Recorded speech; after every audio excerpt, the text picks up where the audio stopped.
to order at 12 p.m.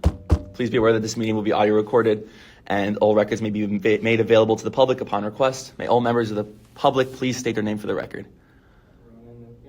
It's Senate Parliamentarian Emeritus Ronan Lupian, if you want to put that. Okay. Okay, do I hear any motions at the moment? If I want to start this meeting off.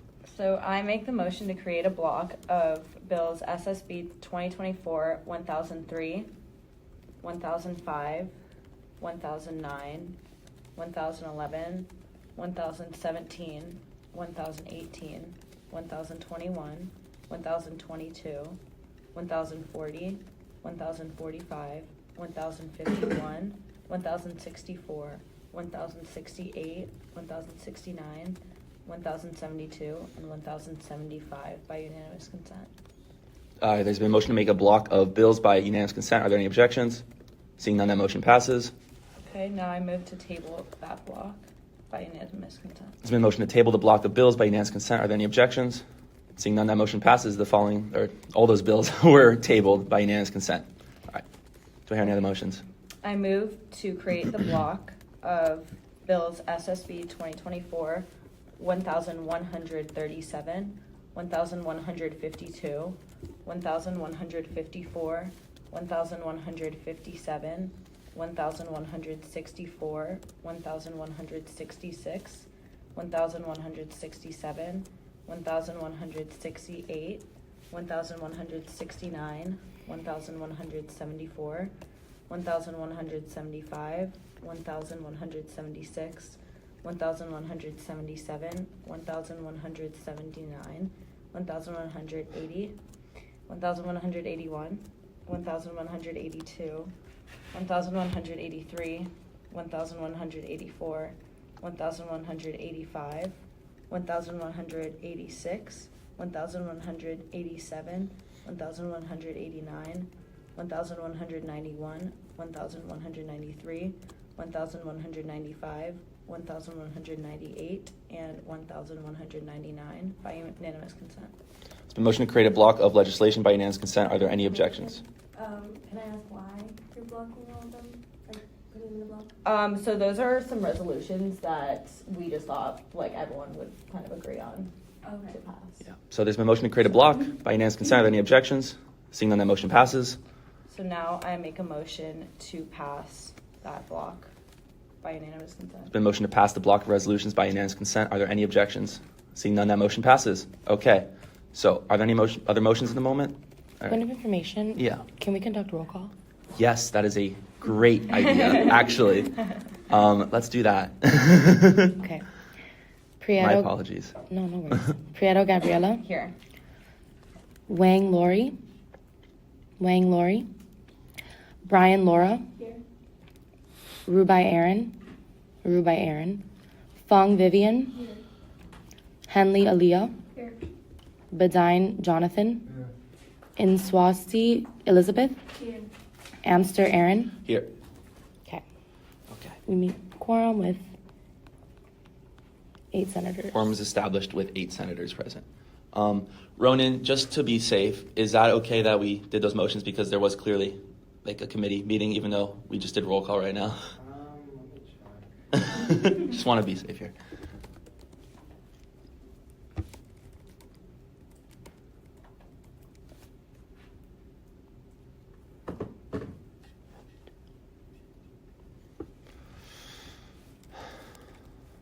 Seven senators. 7 senators. Good to know.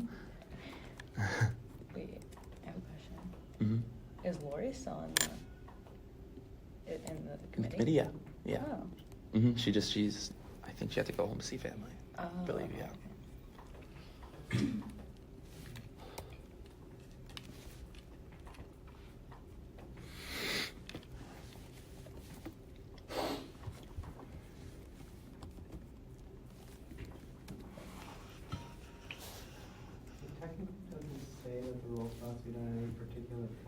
That the minutes have to include the Okay. committee members that are present and those that are out. Okay. Noted. Thank you, Ronan. Okay.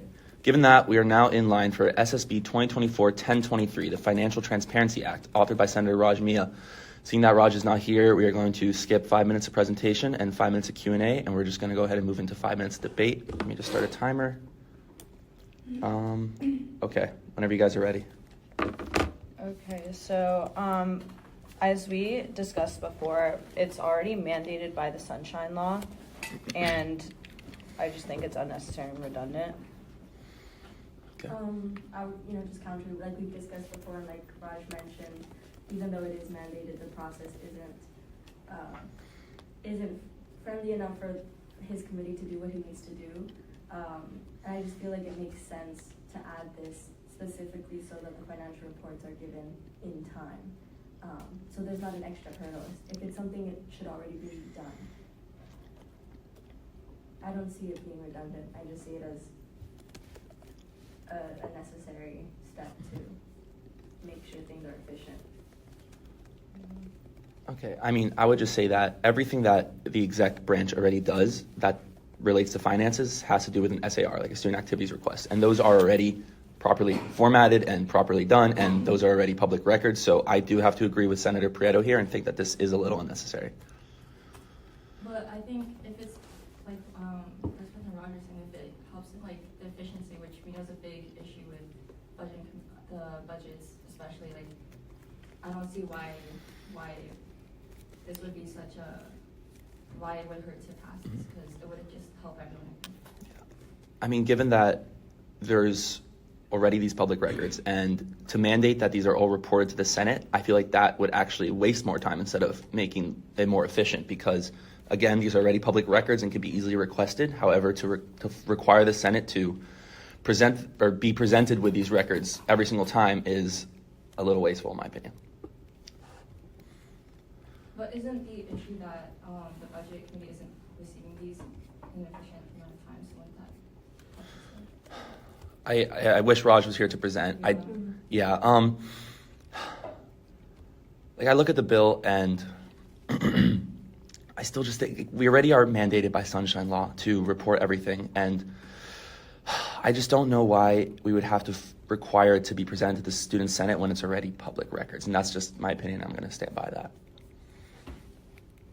I think with the Sunshine State laws, like that's not like something everyone like understands or knows like Raj does. So like I think having it somewhere in the Senate would like make it more so like everyone knows like what's going on, like how the process is, and just make it more transparent, like the purpose of the bill is. And I feel like if the executive branch is already in line with keeping records public, there's really no reason why they shouldn't be able to present it to the Senate too, if they don't have any issue with everyone being aware of what's happening.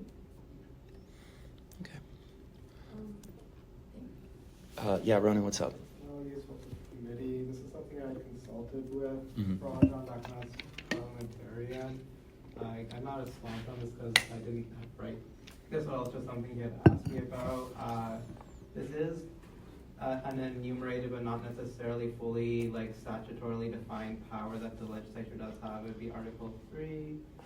Oh goodness, Section 6, where is it? K, require information and appearance from any student, government official, or officer, or the organization receiving student body funds. So one place in statute where that's statutorily enacted is the 300 codes, where it's usually just subpoena, but that's only for appearance. Require information is something that's never been enacted into statute. So. Okay, thank you, Ronan. Okay, there's still 2 minutes of debate if anyone would like to debate. Okay, seeing none, we'll end debate here, and seeing that Roger's not here, we are going to move into motions. Do I hear any motions? I move to fail SSB 2024-1023 by unanimous consent. There's been a motion. That motion's been objected to. I move to remake that motion by roll call vote. All right, we are now in line to vote on failing SSB 2024-1023 by roll call vote. Clerk, whenever you're ready.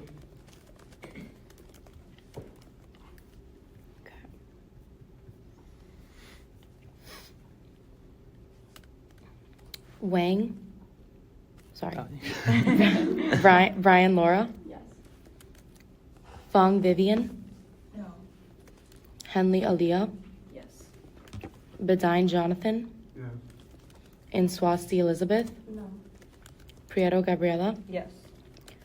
Amster Aaron. I'll abstain from this vote. 4-2. With a vote of 4-2 and 1 abstention, that bill fails. And for the record, what was the criteria that bill was failed on? On implication. Okay, thank you. Okay, we are now in line for SSB 2024-1026, the Student Government Accountability Agency Act, ran by Senator Raj Mia, sponsored by Senator Nathaniel Pelton. Seeing that neither of them are here, we're going to skip 5 minutes of presentation and 5 minutes of Q&A and move into 5 minutes of debate whenever you guys are ready. Could you repeat the bill numbers? Yeah, I'm sorry, 1026. Thank you. Yeah, I'll pause the time. Yeah, go ahead. So this is similar to a bill that we have like further in the line of legislation that we're going to be reviewing today. And that bill is bipartisan.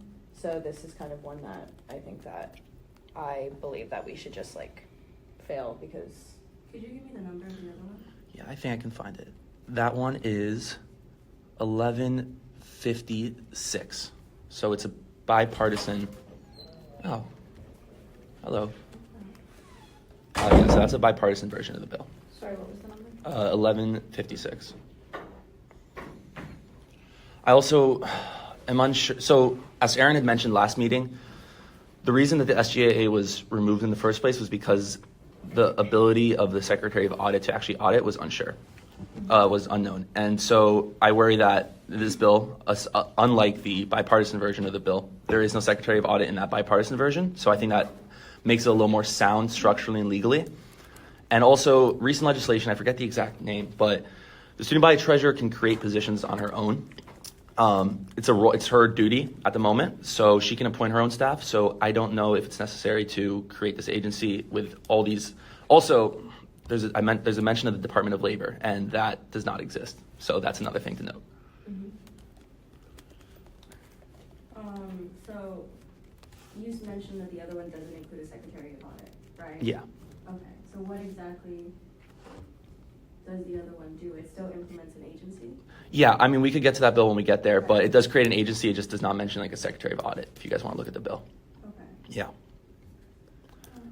right. Is there any other debate? Okay. Yeah. I consulted SGAO and I did not believe so. Yeah. Okay. All right. Any other debate? Okay. See none. Oh, I'm so sorry. Sorry. Go ahead. But since like neither of them are here, do you think we could like Taylor bring it to maybe Cincinnati Fairness against oh yeah, he's on the. He's a sponsor. Yeah. So so they could present. I also, we've heard this in committee twice, I think. I don't know if we really need a whole nother. Yeah.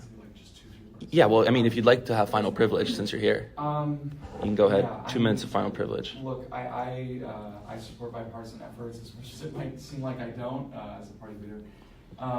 So I would ask, just in case there is in reality an issue with substantially similar bills here, if the objective is to fail this bill, pass the other one, at least postpone this one indefinitely or something, just in case. I really don't want us to get into a situation where we're creating new precedents, we're failing one, we're passing the other one, and we're accepting it. And substantially similar is very objective.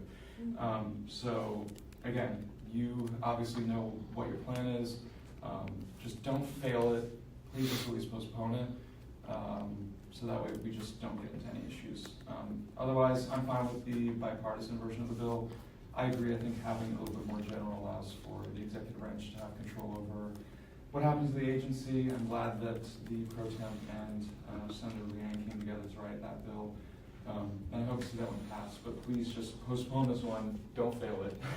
Because I just don't want to get into a situation where it could be seen as substantially similar and that they both fail. So yeah, that's all I ask. Okay. All right, I think that is reasonable, and I would definitely entertain motions to postpone this bill indefinitely. So at this moment, do I hear any motions? So I move to postpone Bill SSB 2024-1026 indefinitely by unanimous consent. There's been a motion to postpone the bill indefinitely by unanimous consent. Are there any objections? Seeing none, that motion passes. The bill has been postponed indefinitely. We are now in line for SSB 2024-1038, Judicial Injunctive Powers Act, written by Senators Hunter Monson and Minority Party Leader Nathaniel Pelton. Pelton, 5 minutes of presentation whenever you're ready. Yeah, give me 1 Yeah, you're good. second. For the record, 10:38. There's a lot going on right now. Yeah, you're good. You said 11:30. 10:38. 10:30. Oh, wow, we're all the way back here. Okay, cool. Give me 1 second. You're good.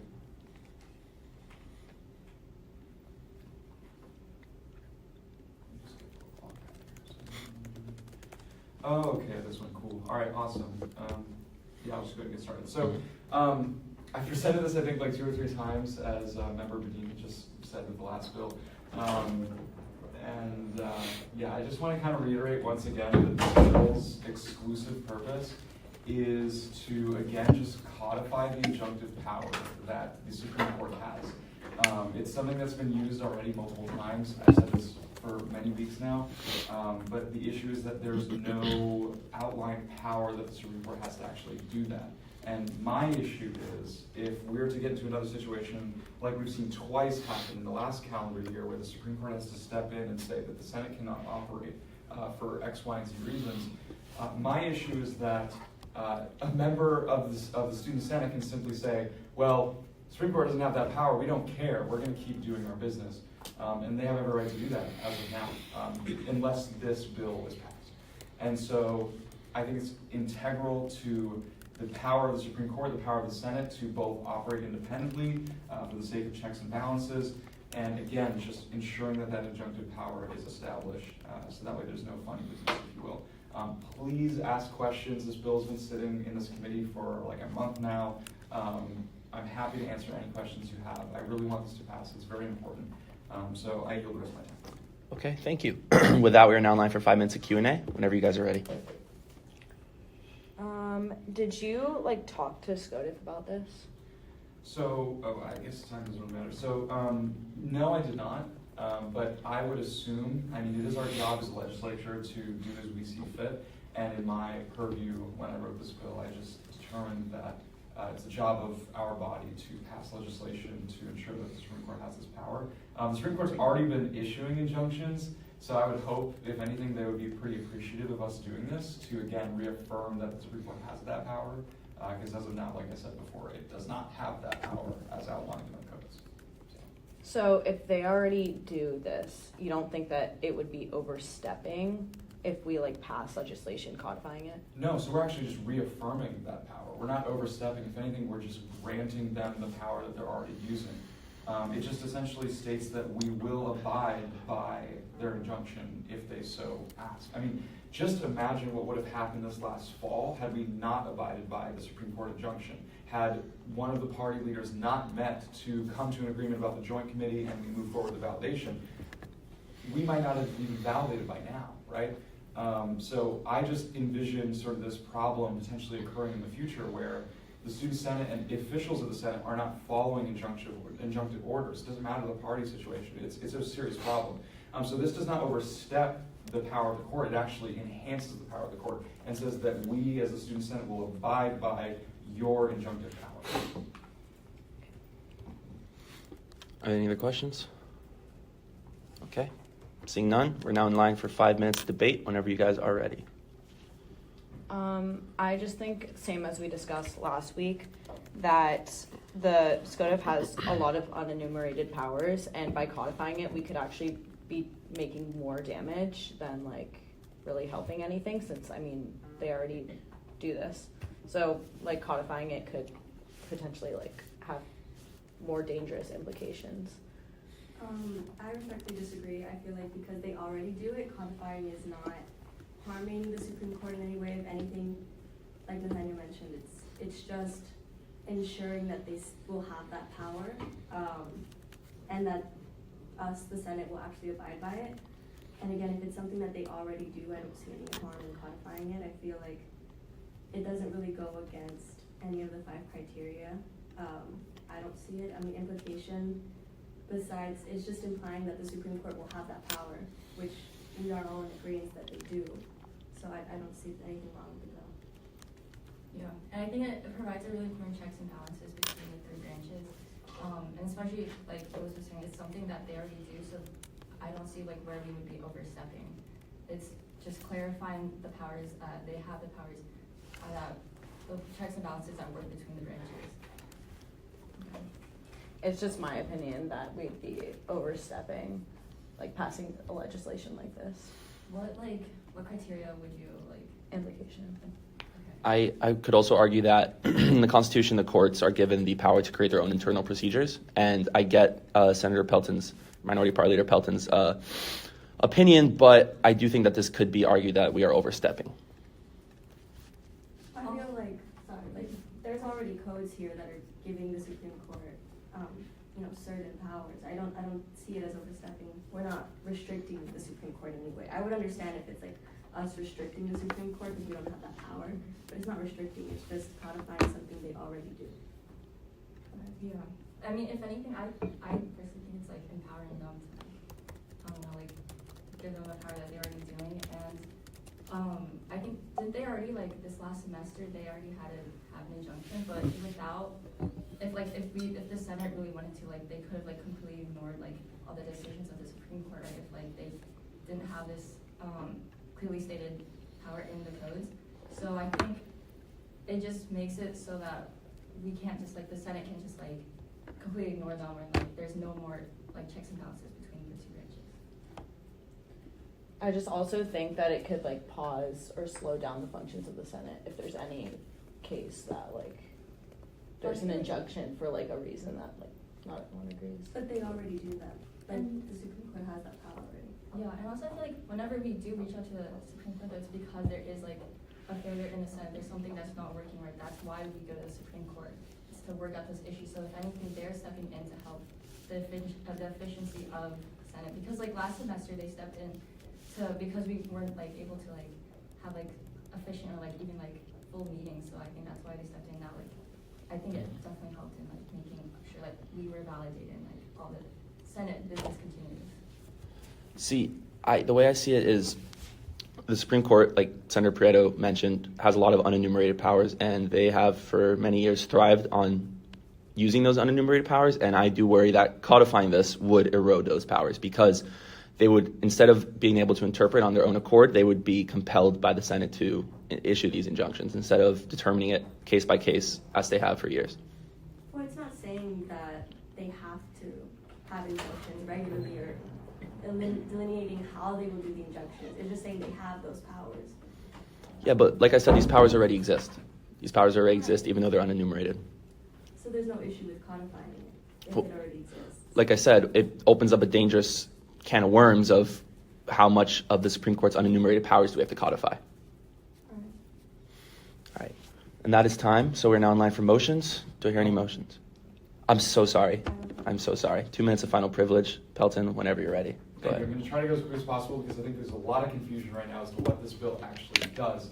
Yes, it's true that the injunctive power is an unenumerated power of the Supreme Court.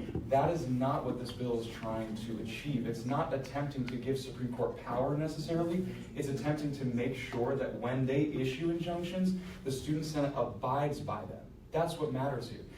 Member Prieto, if the concern is speeding up the business of Senate, the injunction's intentions, as both members Iswasti and as well as Fung have brought up, the injunctions are meant to speed up the Senate. But the problem is right now, a senator or official of the student body does not have to abide by the injunction.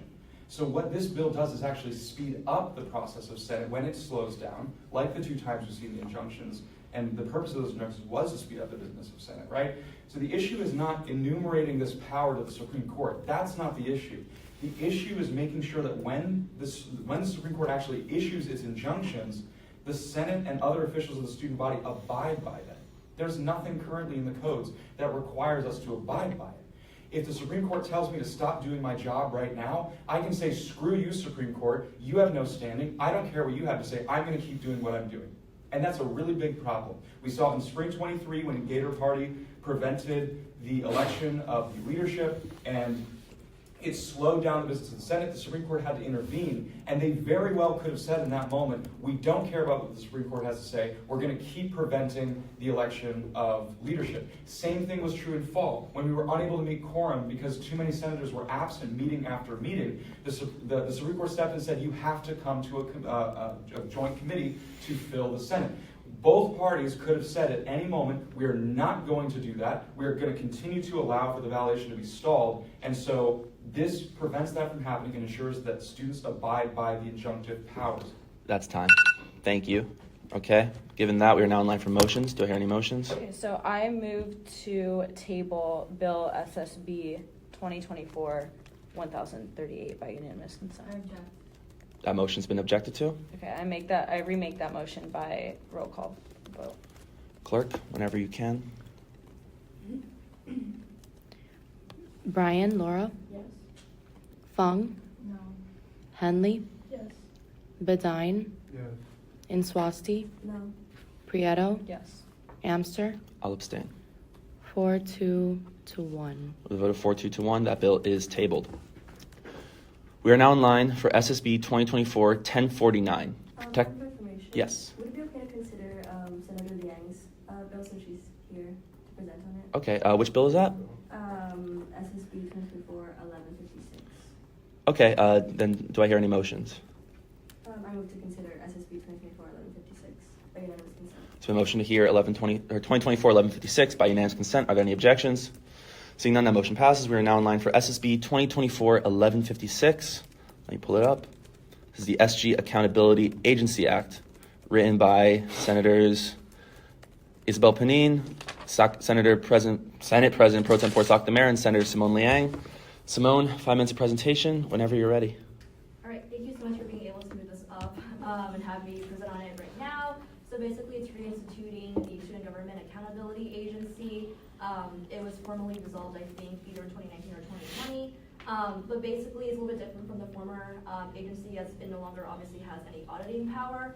But pretty much, we wanted to institute some more accountability for the cabinet and for agency heads. So basically, we're asking them to submit a semesterly report to the SGAA chairperson that details like their event engagement, any initiatives they have in process, their tabling, outreach, and collaboration efforts, and any other action taken by that agency. Again, it's just a way for cabinet to be able to report to this chairperson under this agency as to what they've been doing, and then this chairperson will share with their report to the student body president so that they're aware of what's going on under their cabinet and their executive agencies. And then just like any other chairperson, they'll make their oral report to the student senate at least once per semester regarding what they've been doing. So really, again, just adding more accountability to cabinet as well. So not really related to student organization funding at all in any kind of auditing, just more oversight as to the executive branch. And you the remainder of my time. Thank you. Given that, we are now in line for 5 minutes of Q&A, whenever you guys are ready.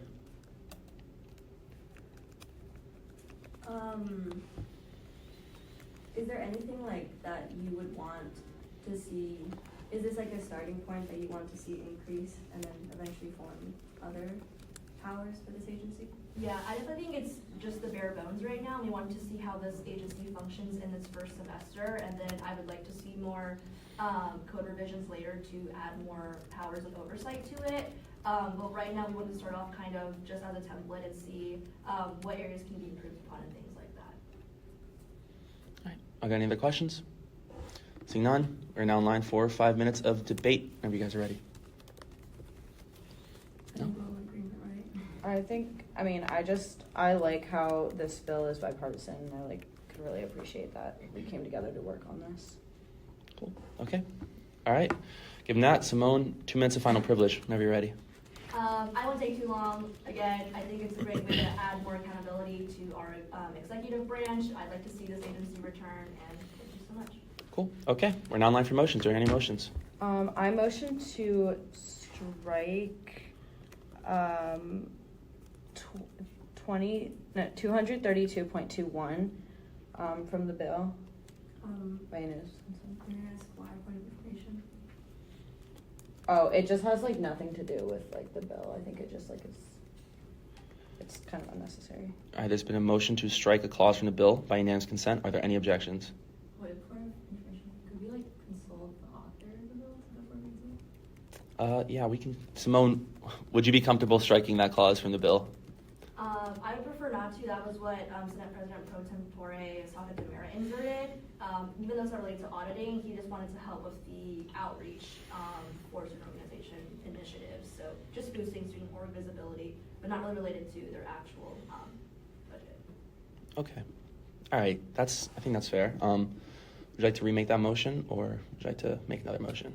Okay, so I move to pass Bill SSB 2024-1156 by unanimous consent. There's been a motion to pass the bill by unanimous consent. Are there any objections? Seeing none, that motion passes. The bill is passed. Okay, so we are now back in line for SSB 2024-1049, Protect Our Democracy Act, Volume 10, written by Minority Party Leader Nathaniel Pelton. 5 minutes of presentation, whenever you're ready. Yeah, I'm not going to beat a dead horse. Again, I come before this committee asking, once again, to consider raising the threshold for the motion previous question. It's a very powerful motion. Calling a previous question eliminates debate, it eliminates the ability for anybody to speak on anyone or anything, bills, nominations, etc. We've already seen it used multiple times to curb debate. I'm appreciative of members of the majority party who have voted against the call to previous question when these come about. But I just think that in order for this Senate to adequately represent the values of all students, it's important that a minority, a smaller minority of students, if they so choose to debate, they have the right to debate. And that's why I think this threshold of 3/4 is better qualified for ensuring that a minority of such a level is able to be heard when it comes to debate. I mean, all the way up until I think it was 2022, no minority party had more than 8 seats in the Senate. And that's not even, that's not even a tenth of the seats in the Senate. So 3/4 is already a substantially high amount, let alone 2/3.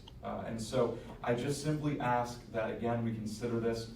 If you don't like the bill, at least consider that there really are no problems with 5 criteria violations and just send it to the floor and let the Senate decide, right? That's the job of this committee. There are no implication problems. 3/4 is already a threshold that is used throughout the rules and procedures. So I see no reason why we cannot do this today. So again, I strongly suggest we pass this bill. Let the Senate decide how they want to deal with their rules. Send it to the floor. Thank you. Okay, thank you. We are now in line for 5 minutes of Q&A. Whenever you guys are ready. No questions? Okay. 5 minutes of debate. Whenever you guys are ready. Yeah, I don't know. I think we keep discussing the same thing, and I just think that although I completely understand why you want to do this, and I totally I agree that it could be dangerous. I think it's even more dangerous to not align with what Robert's rules has and the U.S. Senate. I just think it's a little bit more dangerous, and it could be more dangerous that way. I would disagree. I think that rather than making it more dangerous, it's just pushing for a threshold where everyone can be on the same page, and I think it actually limits the ability of the lack of bipartisanship. I feel like that's something that we don't talk about, how we want more bipartisanship, but we don't actually do anything to make that possible, and I feel like this is one of those things that would help that, in my opinion. Is there any other debate? I just kind of agree with Senator Prieto. I understand that we have the ability to make our own rules, but I do think that we've seen a lot of these revisions about threshold changes recently, and every single time we've said no because they're not in line with the thresholds established by basically what we base our government off of. And I just don't know. I don't really I guess I just don't really agree with just making up these thresholds instead of just kind of following what the U.S. and the state legislature and stuff does, because I think our whole government is meant to emulate that. So why change these thresholds when that's not the precedent that's been set? Even if and also move the previous question is an inherently non-bipartisan motion, because if nobody's gonna debate on something, people just won't debate. You know what I mean? You don't there's these periods of debate, but nobody has to talk during them, and if nobody talks, they just end the same way debate in this committee doesn't end. So 3/4 would, I don't know. If moving to previous question is a non-bipartisan motion, isn't that essentially eliminating debate on the other side? I think that is, I mean, I'm not saying I even agree with that motion, but that is effectively what it does. Well, exactly, which is why I think that raising the threshold makes sense, given how intense the motion is. It's essentially canceling debate from the other side, and canceling debate in general. I think is something that shouldn't just be given to the majority party. I feel like it's too much power in my opinion, and I think that raising the threshold will limit the abuse of that power. It's not essentially taking it away, but it's eliminating the abuse of it, in my opinion. Yeah, like I said, like I understand the point of this, but I just think it can be a little bit more dangerous in the future. Is there any other debate? May I ask if you plan to fail it, what criteria you would want to fill it on? I would fill it on implication. Implication of what? I think it's just the Like- implication that once we started to change like one threshold that's like been set based on the precedent, then what is like to stop us from just changing every threshold, like whatever we want to do. I think we're doing it for the ones that we think are like abusing power. There's such a important it's a really it's a lot of power for one side to have, and so we have seen it being abused and eliminating debate, and so I think it's a really important part of Senate is debate, and increasing that threshold just empowers the Senate to have it's just debate, we can actually discuss and voice our opinions. There's 40 seconds if anyone else has anything else to say. Like I said, I agree. I completely agree. I just think that it's way too high and that it's just not in line with. I just want to say, I'm reading the history of the move to previous question, and it was originally a 1/5 vote and was changed to what it is now to mitigate the harshness of the amendment. If anyone cares. Okay. There's 10 seconds, so anything else? No? Okay. 2 minutes of final privilege, whenever you're ready. This is the second week in a row that I've come to this committee, and a member of the majority party on the committee has admitted that the call to previous question is a partisan motion. They've admitted that it is the responsibility of their caucus to skip debate and plow through the super minority, time and time again. It's not the first time, it's the second time now. We're setting a dangerous precedence by stating that because this government is meant to emulate the state or U.S. federal government, or that because it's not in line with Robert's rule, that somehow we can let an issue such as the call to previous question and its power continue to reign supreme over our body. It is our job above all else to determine our own rules. And no, I don't agree. I don't think that the Senate is an emulation of the state or federal government. At least I hope to God not. There are so many members of the Student Senate that are engineers, arts majors, class majors, economists, business majors. They're not politicians. So at the end of the day, the role of the call to previous question is distinctly a political move by the supermajority, as Member Medin correctly pointed out.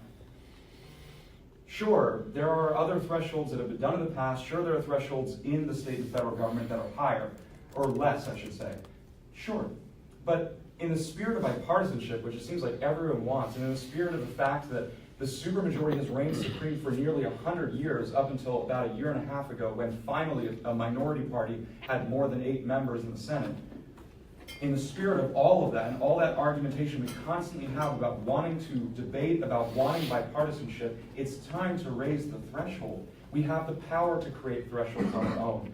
Clearly, if it was a fifth before and now it's 2/3, that shows that in the past it has not been in line with what the federal government says, and it isn't now. And so it's time for us to empower the minority, empower all members of the chamber to debate. That's time. Thank you. Okay. We're now in line for motions. Do I hear any motions? I move to fail. Oh, first point of information. Yes. When I make a motion to fail something, do I need to say in the motion? Cite the criteria, yes. Okay, perfect. Okay. So I move to fail SSB 2024-1049 by implication. I by unanimous consent. Motion's been objected to. I remake that motion by roll call vote. Clerk, whenever you can. Bryan, Yes. Fung, No. Henley, Yes. Bedine, Yes. Inswasti, No. Prieto, Yes. Amster, Abstain. 4 to 2 to 1. With a vote of 4 to 2 to 1, that bill fails on implication. We are now in line for SSB 2024-1160, or 1060, I'm sorry. Yeah. Did we pass SSB 2024-1157 in that previous block? No, we did not. Oh, wait, we did. I'm so sorry. We did? Yes, we Okay. did. That's Yes. what I thought. I thought- Okay, yeah, we did. And then what about SSB 2024-1155? 1155. No, we did not. Okay. Can I move to consider that for Simone? Okay. Yeah, I can entertain that. Would you like to make a motion? I move to consider SSB 2024-1155 by unanimous consent. It's been motioned to hear SSB 2024-1155 by unanimous consent. Are there any objections? Seeing none, that motion passes. We are now in line for SSB 2024-1155, Committee Responsibility Recording Transparency Act, written by Senator Simone Liang. Simone, 5 minutes of presentation whenever you're ready. Okay, awesome. So basically, it just codifies what was already passed in the rules and procedures into the 300 codes. I passed the R&P procedure. I authored it last semester in the summer because there were some issues of committee members not recording their meetings, such as rules and ethics, and there was a lot of things that were being deliberated on, and we didn't have access to it actually on the meeting besides very vague written meeting minutes. So I wanted to institute more accountability by requiring all committee chairpersons to submit an audio recording of their committee meeting. That passed the R&P in the summer, but because there was issues of quorum in the last meeting of the summer, the second readings for this bill was not heard. So basically I'm just following up on it and ensuring that the R&P provision is consistent with what is in the 300 codes as well. And I yield the remainder of my time. Okay, thank you. We're now in line for 5 minutes of Q&A. Whenever you guys are ready. Just wondering, do you know of any other student governments that do that post the written and audio forms? on their websites? I don't know off the top of my head, but Florida is a sunshine state, and having things that are available for the public to view and access, I think is really important. And I think if we're already being able to submit meeting minutes, we're able to submit recordings as well. Okay. Yeah, what's up, Ronan? FSU and UCF student governments both are considerably more transparent in everything their student governments do, and that includes the posting of like minutes and recordings from their whatever committees they have in their senates.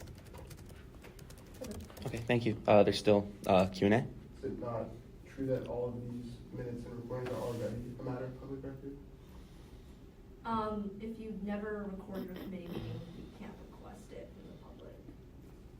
No, it's not just this bill doesn't just like require you to submit your audio recording. It requires that you actually have an audio recording for your committee meeting. Because in the summer during rules and ethics, for example, when they were considering the expulsion, not the expulsion, but like the removal of a senator due to absences, and we were asking to reconsider in the Senate chamber, there was no like recording from that meeting and no record of what their actual deliberations were. So it wasn't available to not only the public but also members of the whole entire Senate body.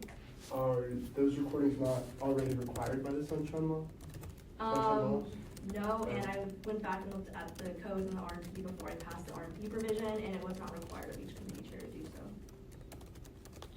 So you're saying right now the rules and procedures don't require minutes? They do. So because my bill passed in the summer, but the 300 codes need to correspond with what is in the R&P, and because this current provision right now for the codes did pass first readings, but because there's an issue of quorum in the last meeting of summer, the second readings did not officially pass. So this did pass first readings in the summer, and the R&P did pass as well. So it would be incorrect for us to have an R&P provision that isn't also written in the 300 codes that govern the legislative branch. All right, are there any other questions?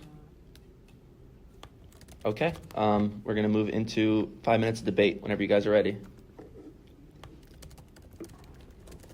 No debate? Okay, Simone, 2 minutes of final privilege. Yeah, again, this bill just strives to improve the transparency of our student government, and I think it provides more information to any senator who requests more information from committees that they don't sit on, especially when it pertains to things like a removal of their senator from their own caucus. Again, it's just literally being in line with what has been passed in RFP, and it's important to have the 300 codes reflect what is already written in the rules and procedures. I think we could all benefit from having committee chairs who actually abide by audio recording and have that be available to the public if they request it from the Senate Secretary. So again, I think more transparency. We are in the Sunshine State. It's important that we're able to have this information accessible. So I advocate for this bill to be passed. Thank you. Okay. That concludes final privilege. Yes, Ronan. Just to answer the question from before, the Sunshine Law only requires the meeting minutes to be promptly recorded and to be made available to public inspection, not an audio recording. Okay, thank you. Okay, so we're in line for motions. Do I hear any motions? Okay, so I move to pass Bill SSB 2024-1155 by unanimous consent.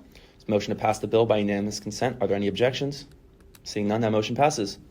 Okay, so we are now going to be back in line for SSB 2024-1060, Special Meeting Provisions Establishment Act, written by Senator Hunter Monson and Minority Party Leader Nathaniel Pelton. Pelton, 5 minutes of presentation. Are you ready? Just let me know. Can we skip 1050 or what happened to 1050? 1050. I think 1050 was dealt with. I think 1050 is on the Senate floor. It's code of volume 11.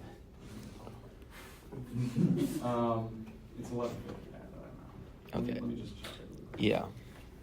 This is the summer and fall replacements. I don't know. Was it passed? Yeah, that 1050, I'm pretty confident it's on the Senate floor.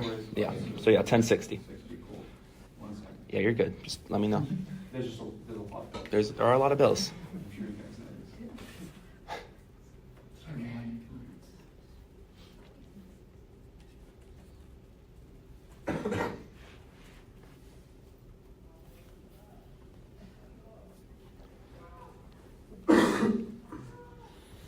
Awesome. Okay. Ready? So, Okay. yeah. Essentially, this bill, again, I presented this last week as well. This one essentially just establishes both the rights of the Senate President as well as senators who are wishing to petition the Senate President to call a special meeting. We saw a very specific incident occur in the spring, last spring, where a group of, I believe it was 49 senators, petitioned the acting Senate President at the time, Catherine Giordano, to hold a special meeting. And essentially, she defied that petition and did not call the special meetings to order. And so, effectively, what this bill does is ensures that something like that does not happen again. And so, again, as you see here, it's just, sorry. Okay. Sorry.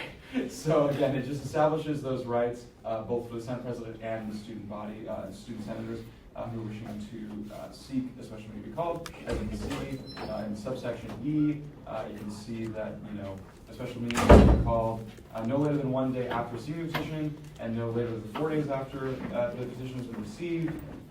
If the Senate President fails to call. I apologize, but it seems like everybody's just coming on in right now, so just give me a second. Yeah, I'll pause the time really quickly. Cool. All right.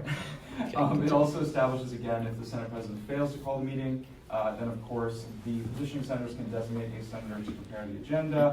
Of course, as is established throughout the rules and procedures, that does not mean that petitioning senator will then be the Senate President in this meeting. There's not some draconian sort of addition to the rules and procedures by this being passed. It just ensures that if the majority of the senators are petitioning for a special meeting, that special meeting is to be held, that an agenda is put together that's germane to the purpose of the meeting, as is outlined by the student body constitution as well as the codes, and of course, that there will be enough time for that meeting to occur. So, to summarize everything that I just said, again, we've seen problems where the Senate President has been petitioned to call a special meeting to order, and they have not, right? So the goal is for this bill to ensure that if a majority of senators are wishing to have a special meeting to be called, that there's an avenue for them to call that special meeting, even if the Senate President or the student body president does not abide by that petition. And so I beg of you to please ask me questions. I'm happy to answer them before we move into debate and final privilege. So thank you. Okay. So we're now in line for 5 minutes of Q&A. Whenever you guys are ready. So I just have a few questions. So it states in the bill that there shall be no more than one special meeting? I believe so. Yeah, it's like the last step. Yeah, if it says that, it says that. Okay, so what do you think would happen if there's a special situation that requires multiple meetings? Like, do you think that could slow I down? don't really see where that would ever be necessary. So, I mean, the only time where we have double meetings all at once is when we're validating the election results, because we have to accomplish the end of the legislative cycle and then the beginning of the new cycle by electing new Senate leadership all in one day. I do not envision a situation where we'll need to call more than one special meeting. So unless there's something else that I'm missing, that's in there in place to ensure that there's no political maneuvering. Essentially what we're trying to avoid with that clause, and I'll tell you exactly why I put that in there, it's absolutely within the possibility of a majority or minority party, whoever it is, to call 3 special meetings in a row, and if any of us were to miss that special meeting, all 3 of them at the same time, we're kicked out of Senate, just because we didn't show up at one period of time. It's a very dangerous situation, a very dangerous loophole that's been existing in our rules and procedures for forever. It's something that actually, believe it or not, I recall a party at one time has tried to do, and I want to avoid that happening ever. Because it's not fair if someone is absent and misses 30 minutes in the Senate chamber, they're immediately kicked out regardless of whether they have perfect attendance or not. So that's what we're trying to avoid. I have a question. So let's say the petitioning senator, because the Senate president doesn't call the special meeting, they go through the procedure of calling it and making the agenda. Who would run the meeting if the Senate president didn't show up? So again, I want to clarify, it is not a senator from the petitioning side that would be calling the meeting to order. Okay. It still follows the same procedure. So if the Senate president does not show up to the Senate meeting after 15 minutes after the scheduled start time, then we move to the next member in the line of succession, and that procedure kicks into action, essentially. So again, I want to reiterate, a student senator is not miraculously become the Senate president all of a sudden. That's not what we're doing. So I want to make sure that that is very clear. All that senator would do is prepare an agenda in the case the Senate president does not do so. That's it. Are there any other questions? Okay. We're now in line for 5 minutes of debate. Are you guys ready? Yeah, I just think that since this forces only one special meeting and there's like some special situation that would happen, I think this could be really, really dangerous. So, just my opinion. Are you saying you would want to give the ability to have more than one special meeting? Yeah, I just think that one special, like, forcing one special meeting is like kind of dangerous. So. Alright, but are you okay with everything else? Like, would you be amenable to just striking that specific clause? I mean, I disagree with striking it, but. I feel like Minority Party Leader emphasized how important this clause was to the bill, so I think striking it would just defeat the purpose. Okay. Any other debate? Okay. So we are now in line for 2 minutes of final privilege. Whenever you're ready. Yeah, so I want to clarify again with the concern that Member Piano brought up. So the situation, the concern here appears to be that the special meeting rule is of concern. As far as I'm concerned, the only time that more than one special meeting has been called in a row essentially has been when a party has tried to kick out members of the other party. That's the only circumstance in which I have ever seen in my time in the Senate, and from those who've come before me have seen that happen. I want to reiterate once again that you cannot validate election results in a special meeting. So there's no special circumstance where we would call 2 special meetings in a row to validate. That can't happen. It has to be regular meetings. So if that's the concern, there's no reason to be concerned there. Again, I ask if there is a genuine concern as to a situation where we would want to call more than one special meeting in a row, I would ask Member Prieto in particular, but any member of the committee to please let me know of a situation where that would occur so we can try to amend this bill to fix those concerns and try to address them. It seems like there are no other problems with the rest of the bill. I would be open to striking that clause if necessary, just because I think it's very important still that if a majority of the senators petition the Senate president and the Senate president does not abide by that petition, that there are procedures in place to make sure that they can still have a special meeting called. And so again, I ask that that purpose, that legislative intent is intact. If we have to strike that, that's fine.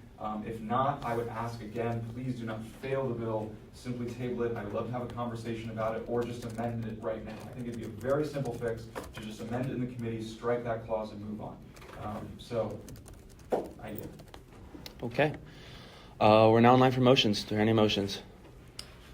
I move to fail SSB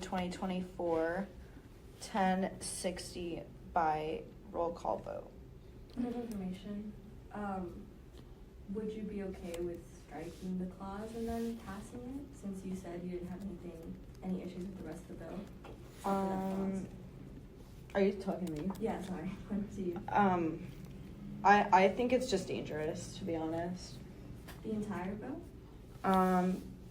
I just think that maybe we can just rethink the entire idea, and then maybe, yeah, it's just dangerous.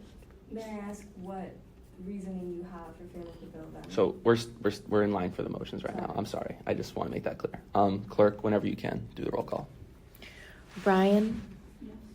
Fung, Point of information though, she didn't mention her reasoning in the motion. I thought. Oh, yeah. Would you like to include Yeah, I will fill that on implication. that? Okay. Okay, so yeah, clerk, continue, please. Fung, No. Henley, Yes. Bedine, Yes. Inswasti, No. Prieto, Yes. Amster, Abstain. 4 to 2 to 1. Vote of 4 to 2 to 1. That bill fails on implication. We are now in line for SSB 2024-1078, validation of elections revisions intended to resist Obstinance's New Zenith Act. Wow. Written by Senator Keishan Nayak, who is not here. Given that, we are going to waive presentation and Q&A and move into 5 minutes of debate whenever you guys are ready. Okay. Wasn't this the bill that was referred back to us because there was an issue? Yes. Do you know what that issue was? Yeah, so I do think that there are still some concerns with things like goodbye speeches and awards. So I personally would be open to tabling this bill and getting some more work done on this. I think there's some more rules that have to be figured out, I would say. That would be my opinion. Okay. All right, is there any other debate? Okay, seeing none, we're just going to go ahead and move into motions. Do I hear any motions? I motion to table Bill SSB 2024-1078 by unanimous consent. It's been a motion to table the bill by unanimous consent. Are there any objections? Seeing none, that motion passes. That bill has been tabled. We are now in line for SSB 2024-1135, online voting constitutional amendment. This is written by Senator Monarath Kinshim. And so I just want to say something. Senator Rubai spoke to one of the sponsors, Senator Lim, and wanted to make it very clear that he wanted to be present to debate this bill and discuss this bill, and Michael Lim completely agreed. And I believe Alfredo could support that. So I just wanted to put that out there. So I would entertain motions to table this bill, personally. So does anyone want to make a motion right now? Okay, I motion to table SSB 2024-1135, was it that? Yeah. By unanimous Been a consent. motion to table the bill by unanimous consent. Are there any objections? Seeing none, that motion passes. Okay, so we are now in line for SSB 2024-1140. This is the Procedure Withdrawn Bills Modernization Act. This is written by Senator Angelo Gongano, sponsored by Minority Party Leader Nathaniel Pelton. If you'd like to give presentation whenever you're ready. Yeah, just 1 second. Yeah, you're good. Just let me know. Point of information. Yes. Was SSB 1137 already passed? Yes.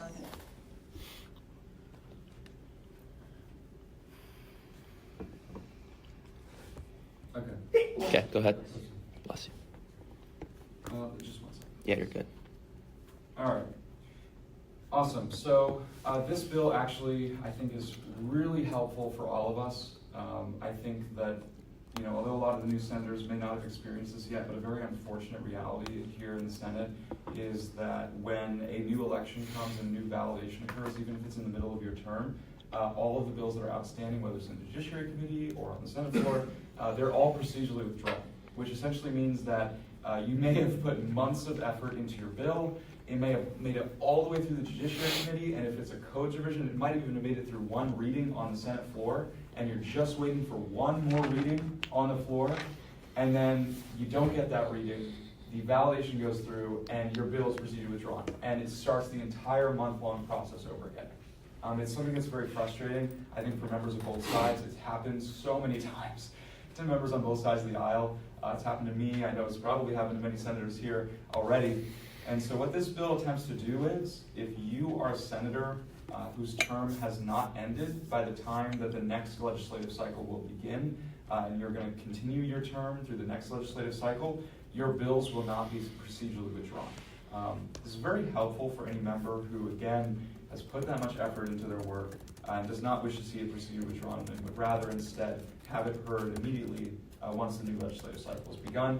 Again, I want to reiterate, we have the power invested in us in the student body constitution to create whatever rules we wish to see.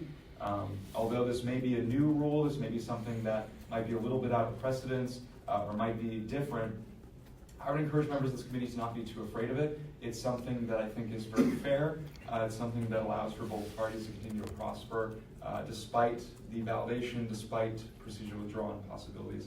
And so I ask again, please ask questions. I'm happy to answer, and I hope to see this pass. I yield. Okay, thank you. We are now in line for 5 minutes of Q&A, whenever you guys are ready.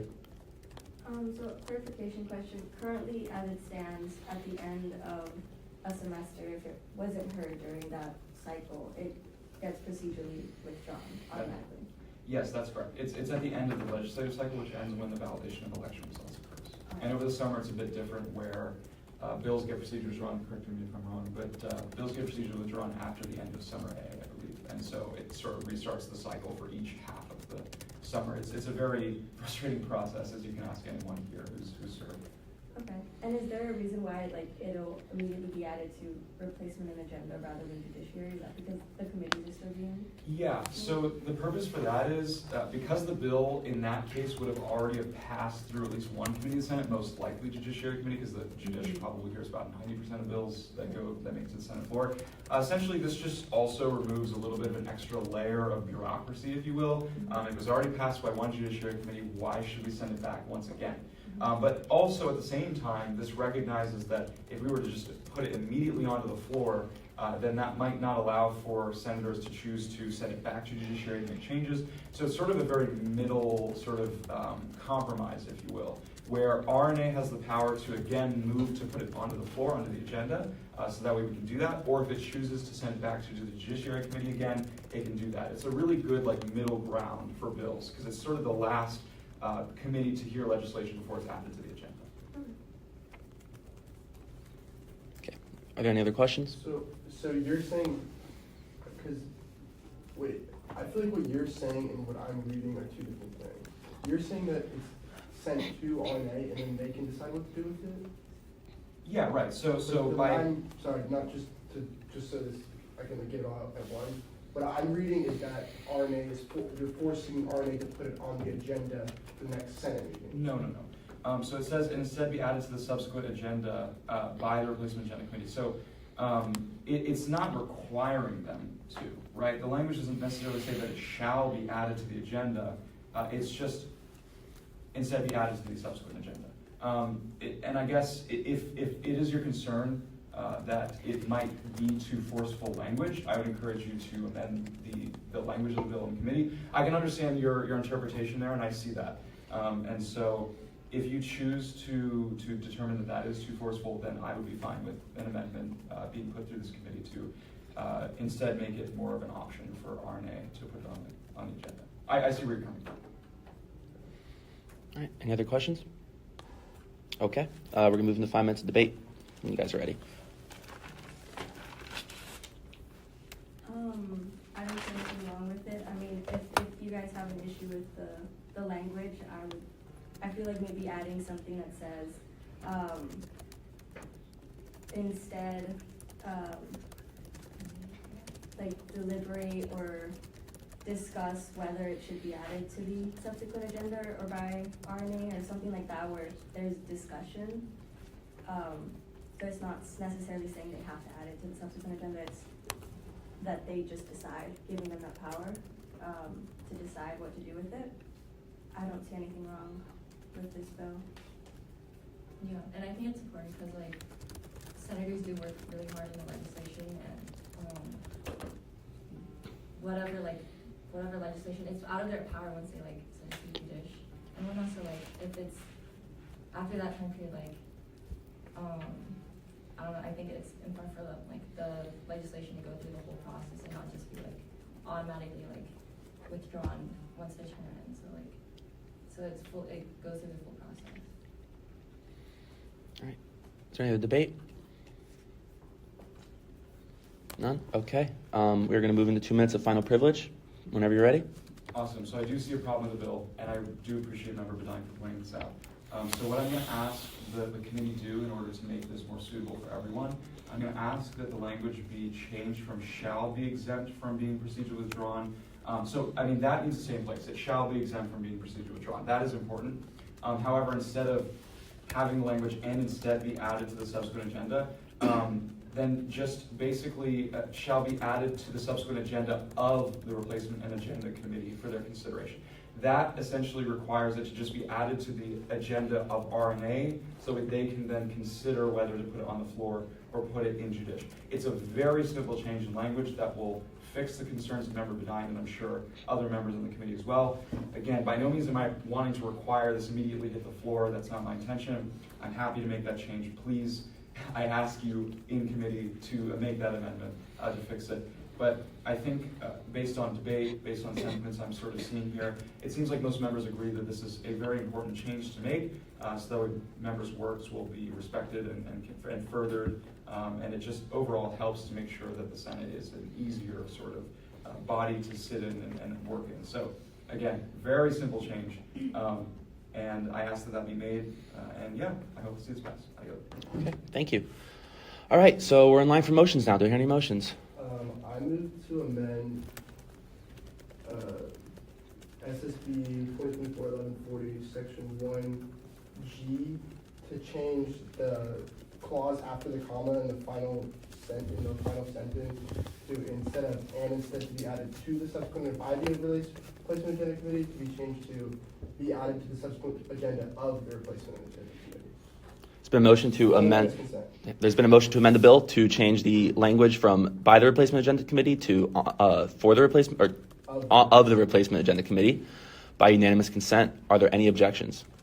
Seeing none, that motion passes. Do you have any other motions? I move to pass SSB 2024-1140 by unanimous consent. It's been a motion to pass the bill by unanimous consent. Are there any objections? Seeing none, that motion passes. Okay. So, yeah. Did someone say something? Oh. I would like a recess. I don't have the power to ask for that, but 5 minutes if that's possible. Okay. Yeah, does someone want to make a motion? I move to a recess for 5 minutes by unanimous consent. It's been a motion to make a 5-minute recess by unanimous consent. Are there any objections? Seeing none, that motion passes. The meeting's recessed for 5 minutes. $300 per semester that was cut, I think back in 2020 or 2021. At the same time, they're also trying to severely amend right futures. There was a bill SB 86 at the time, but the compromise that the state Republicans came to was no, we'll just cut the stipend, which isn't great. So I just want to also say I very much appreciate this. Is something I fought against like back my freshman year. I'm a senior now. Okay. There's still some time for Q&A. All right. We're now in line for 5 minutes of debate. So I like this bill. Very minor detail is I noticed there's a typo in the second to last therefore clause, and it says S then N it. So the one thing I would be amenable to is changing that to say Senate. But aside from that, I agree that this is a very nice resolution. I agree with the bill too, but I just like have a question. So this is urging the state of Florida. That's just saying that we stand for the state to make those changes, right? There was a bill was introduced in the Florida House to bring back the stipend. We're just writing a resolution. The second to last therefore clause. Urging that it says bill S then N it. passed by the Florida House. Yeah. We need to fix that. It was a good program. I think most of us probably have bright futures and would appreciate $600. That's weird. Never mind. Okay, never mind. Okay, yeah. For some reason, the typo's on my document, but it doesn't seem to be on everyone else's document, which is really strange. Am I the only one with that typo? I don't. Wait, second? I don't. The second therefore clause on my page says S then N it. But if that's just for me, then you can ignore I me. do see there's a space between the N on Oh, materials. If I'm the only one who sees that, then I don't ignore see me. yours, but I do see that. I see there's a weird space space. between the N Because I think I and found A that. in materials. It's just, Oh, But I don't- That's it. I can. I don't see the Oh, I see. Yeah, the unbudgetary. Okay, I see that. Okay, But so is that a space? I don't. It's I like think it's it's a space. if that was just me, then we can ignore what I said. Yeah, we're still here in debate. But again, I support this bill, so yeah. Okay. Any other debate? Okay. 2 minutes of final privilege. LJ or Gabby? I wait. Okay. So do I hear any motions right now? I motion to amend SSB 2024-1148 on the last therefore let it be resolved to remove the space between the M and the A of materials in that sentence. It's been motioned to amend the word Aye. materials by unanimous consent. Are there any objections? Seeing none, that motion passes. I move to. I move to add myself to the sponsors line. It's been a motion to. And Nathaniel Pelton, Arturo, Action. Megan, Isha, I'm not letting it. any senators in the room, and the parliamentarian. Well, in my case, it would be YDSA Student Government Engagement Working Group Temporary Coordinator, Ronan Lucia. Let's do YDSA SGE WGTC. WTEC. WGTC. GTC. Okay. So there's been a motion to add sponsors to the bill by unanimous consent. Are there any objections? Seeing none, that motion passes. Do any other motions? I move to pass SSB 2024-1148 by unanimous consent. Been a motion to pass a bill by unanimous consent. Are there any objections? Seeing none, that motion passes. That bill is passed. We are now in line for SSB. Oh, yeah, what's up? Can I move to consider though? Yeah, sure. I move to consider SSB 2024-1196 by unanimous consent. There's been a motion to hear SSB 2024-1196 by unanimous consent. Are there any objections? Seeing none, that motion passes. So we're... Sorry. No, what's up? I move to consider Amendment 1 to SSB 2024-1196 by unanimous consent. Okay, so where was this amendment sent to? Because my concern is, and like I get that you want this bill to be heard. I don't think we had enough time to adequately review this, so I would be very open to tabling this bill and just having you resubmit this bill. Black History Month commemoration bill. Okay, well, I thought this was the formatting bill because that was the title of it. No, yeah, so I submitted an amendment to that bill, and it's a Black History Month Okay. commemoration bill. Okay, so I was confused Yeah, because so I made a mistake on the title and everything. I just want to submit this bill. It's a commemoration okay. bill. No, yeah. So I was under the impression that was the Senate Bill Template Act because that was the title of Yeah, it. but it's So an amendment, and it okay, changes that. where was the amendment sent? I'm so sorry. It was sent to everyone's You email. sent it, like, You just sent it. Okay. a little bit before. Let me read that amendment. Okay. Oh, I'm sorry. There's been a motion to consider an amendment to the bill by unanimous consent. Are there any objections? Seeing none, that motion passes. Let me pull this up. All right.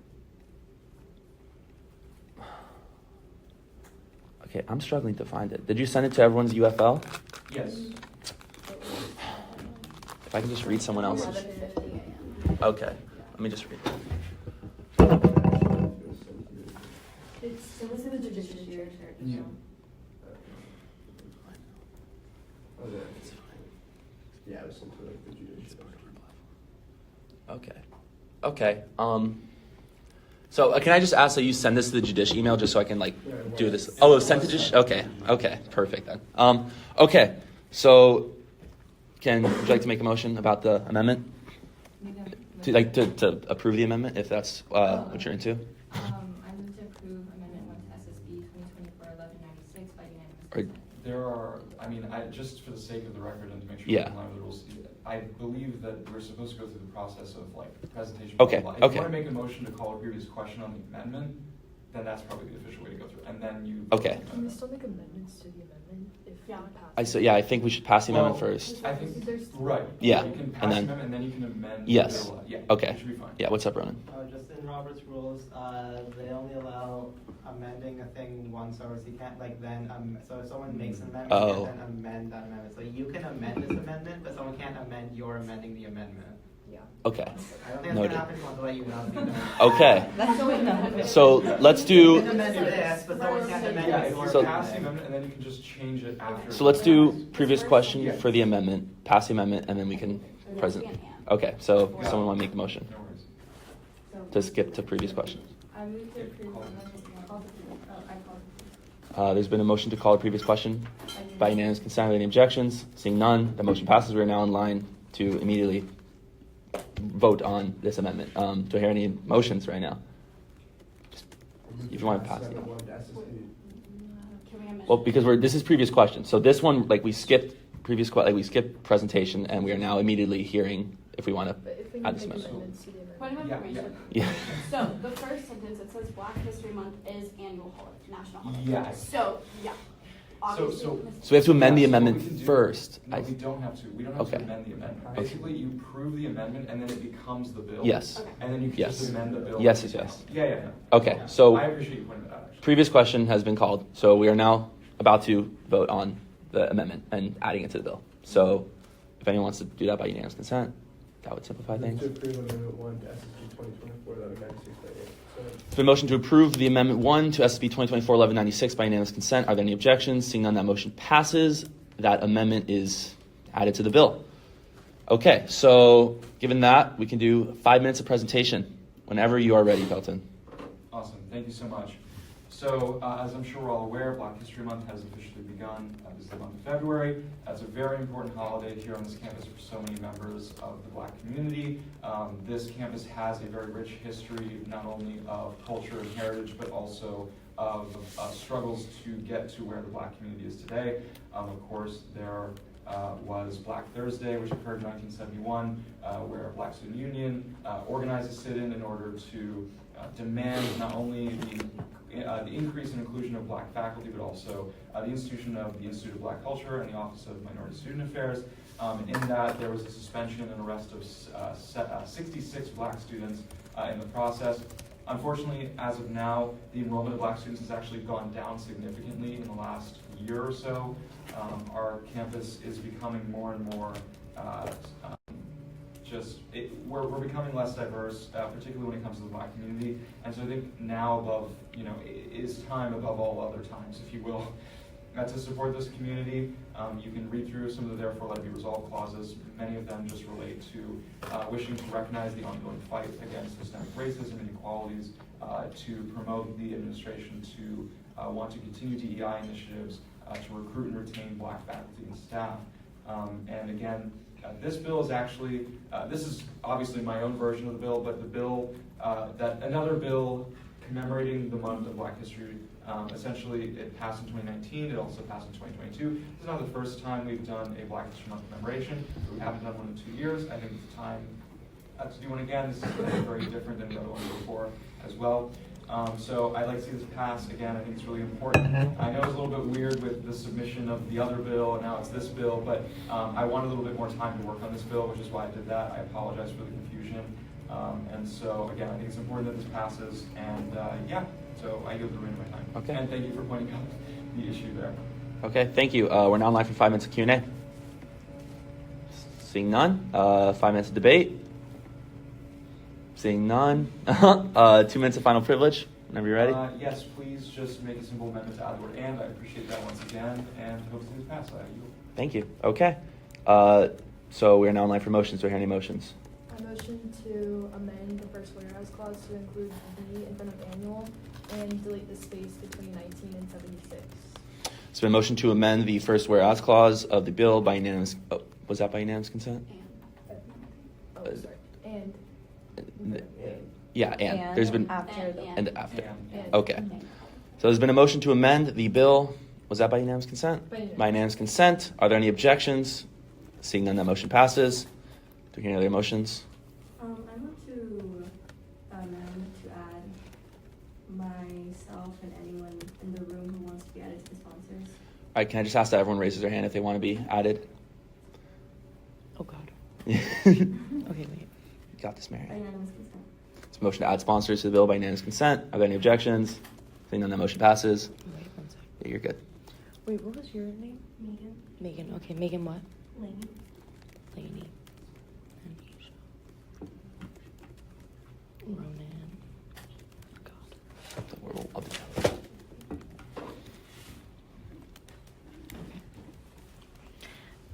Okay, Point you of got it? information for Yeah. the record, could you please restate the amendment to this one? The first whereas clause to include "and" in front of annual and delete the space between 19 and 76. For the first And- whereas clause. Got it? Okay. Awesome. Okay. Any other motions? I moved, go ahead. I move to pass SSB 2024-1196 by unanimous consent. There's been a motion to pass the bill by unanimous consent. Are there any objections? Seeing none, that motion passes. The bill has been passed. I move to consider SSB 2024-1149 by unanimous consent. All right, there's been a motion to hear SSB 2024-1149 by unanimous consent. Are there any objections? Seeing none, we are now in line for SSB 2024-1149, the Right to Debate Act, written by Senator Megan Lamey. Whenever you're ready, 5 minutes of presentation. Hi. Go ahead. So, yes, thank you. So basically, I'm sure we all know moving to previous question is something that gets used a lot, and it can be a really great thing to save time. However, it can also be used to suppress like the minority voice. So basically what this does is it allows for a shortened debate period. If previous question is called, it then allows for another motion to be called, where a shortened debate period can happen of one round of pro-con each 2 minutes, so just a 4-minute debate period with a 1/5 vote. I think this is really important. It also is modeled after what the House of Representatives does. They added where any member can call for a shortened debate period.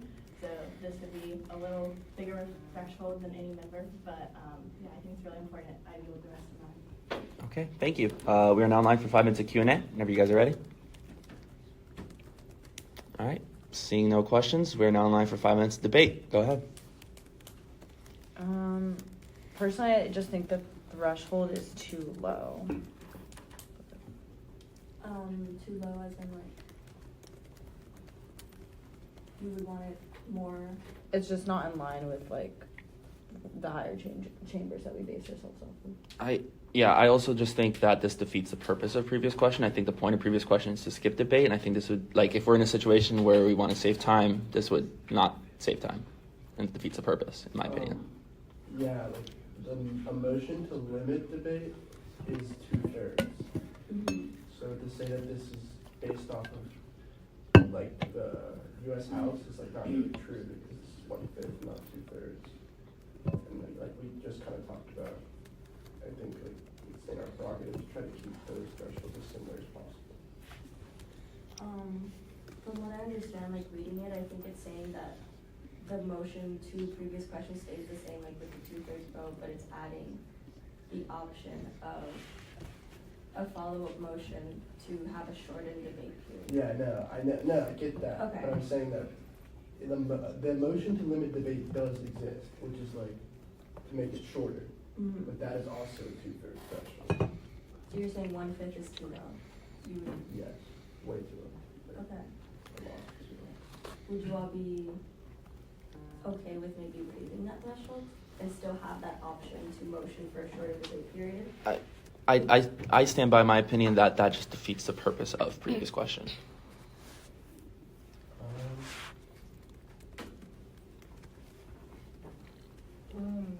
Is this something that exists in, because you're going based Yeah, on. that's what I'm saying. From what you can limit, you can shorten debate by 2/3. Not just the- Is there any other debate? Okay. Seeing none, gonna move into 2 minutes of final privilege. Megan, whenever you're ready. Yeah, so just addressing some of those points, a 1/5 threshold is like pretty standard in a lot of the rules and procedures. Also 1/5 would be like 20 senators, so I feel like if 20 senators think something's worth debating, then there should be a debate about it. Also, there's like U.S. government for this, to where they have a rule that one member can stand up against previous question to make a shortened debate period. So it's not like something that's not been done before. So, yeah. I yield the rest of my time. Okay, thank you. That concludes final privilege. We are now in line for motions. Do I hear any motions? I motion to fail SSB 2024-1149 by unanimous consent. There's been a motion, and that motion, I just want to ask what, like, based on what criteria. Oh, sorry, implication. there's been a motion to fail the bill. That motion's been objected to. Do I hear any other motions? Information. Yeah.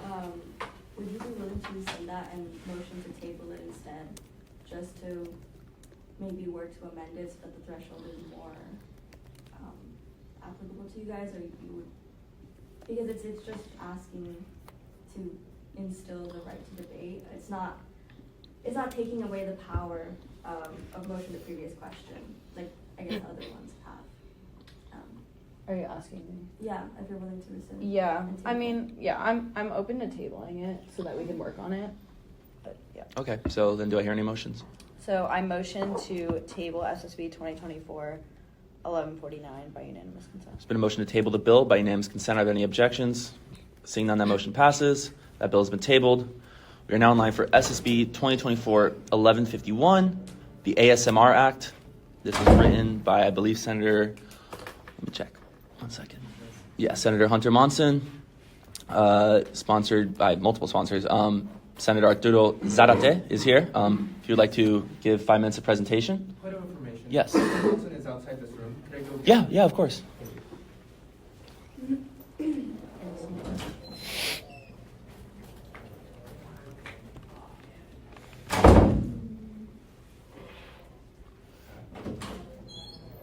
Sir, you may enter. Why did I go? Bring it up. This is one thing I wrote like last semester. All right, whenever you're ready, Hunter.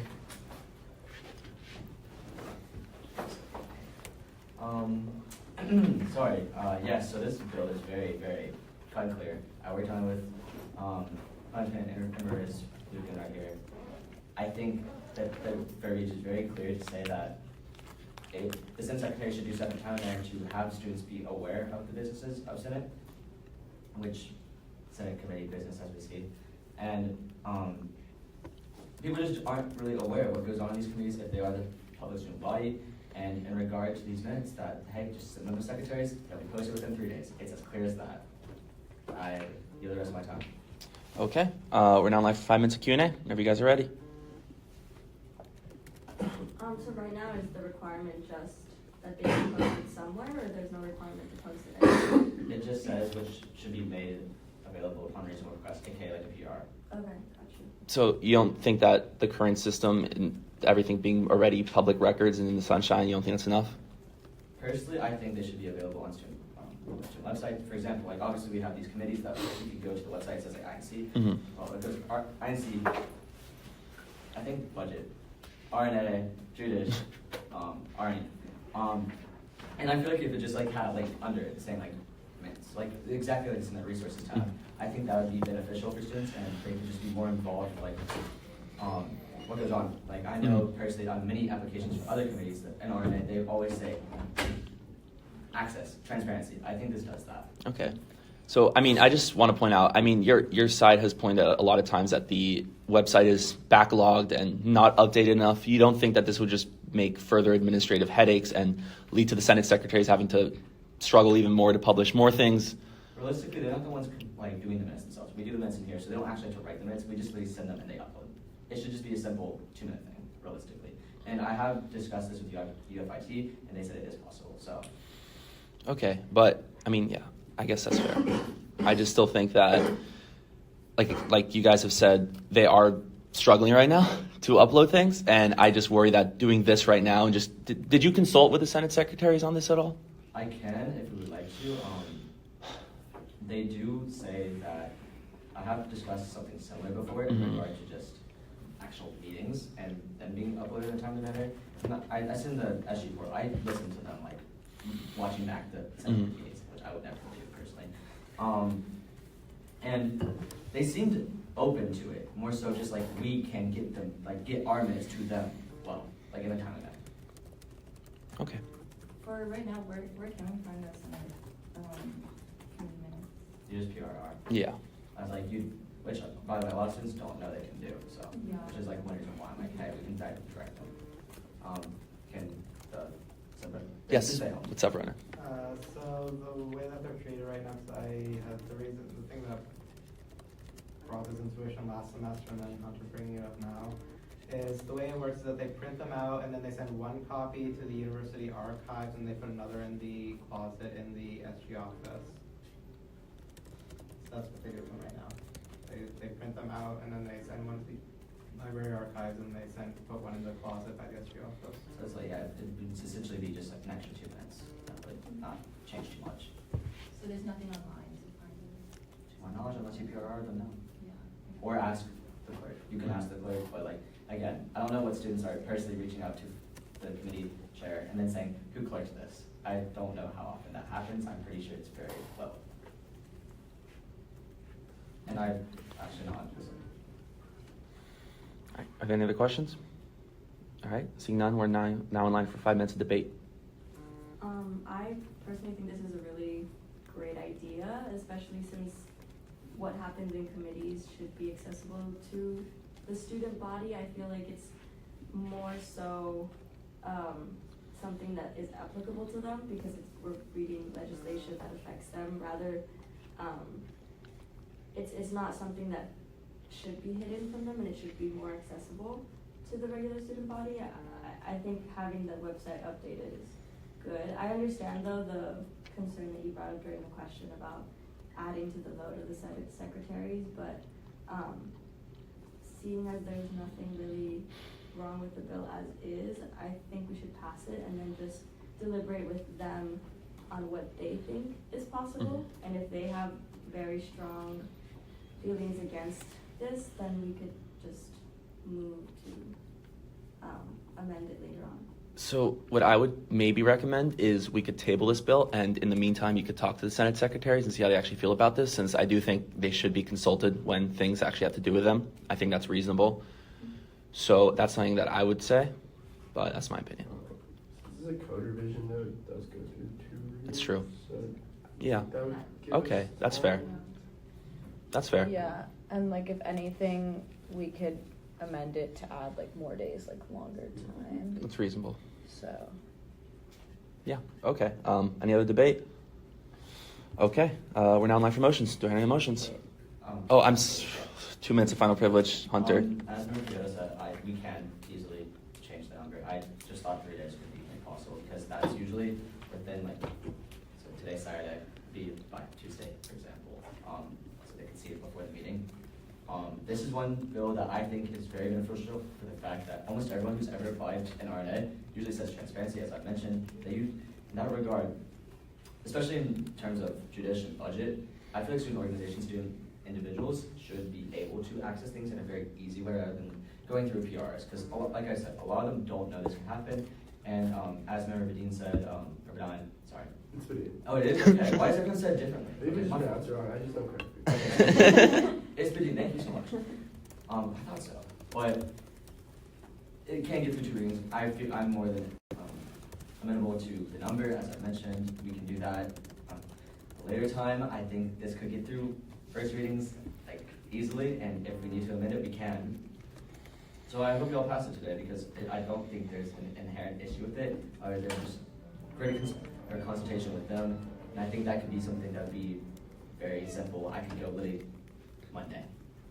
Yeah, and I can share my discussions with y'all, or we could all a member of the committee and I, and can meet together. So yeah, I hope this passes, and I give the rest of my time. Okay. Thank you. So we are now in line for motions. Do I hear any motions? I move to pass Bill SSB 2024-1151 by unanimous consent. There's been a motion to pass the bill by unanimous consent. Are there any objections?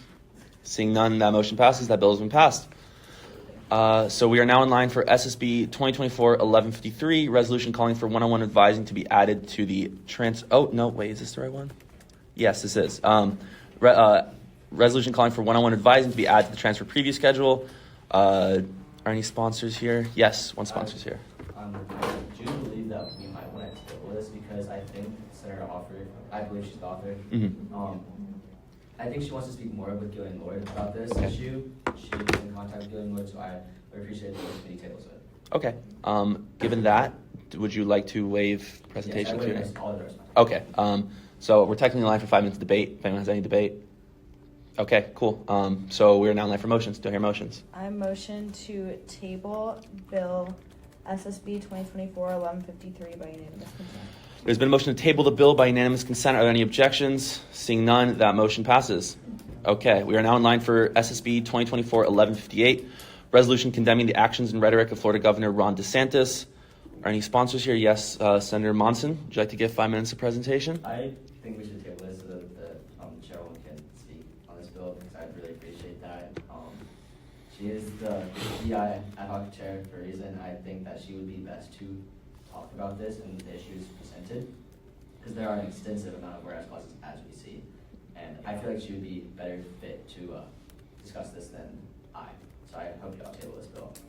Okay. Do you guys have any thoughts before we head into? Like, I'd be fine. Wait, are we in debate? Right now, we're just talking. Before we get into debate, I just want to hear your opinions on Hunter's suggestion. I'm gonna say it for debate. Okay, cool. Do you want to waive presentation Q&A? Yeah. Okay, so we are now in live 5 minutes debate. Yeah, personally, I would be fine to table this, but in my personal opinion, I don't think that this bill or this resolution represents all of our constituents. So, yeah, that's all I have to say. I just think that this is not like something that we should be passing as student government, because it just doesn't represent, like, regardless of anyone's personal beliefs here. Like, it's just not something that, as a student government, we should be passing, because it doesn't represent the sentiments of every single one of our constituents. So you're saying that, you're just not okay with, like, us as a body standing against the governor's decisions, right? Yeah. Just making that clear. Okay. Yes. Okay. Any other debate? I think we should wait for Senator Vidal to represent this. Okay. Seeing that, and since you waived, I don't know for that real quick.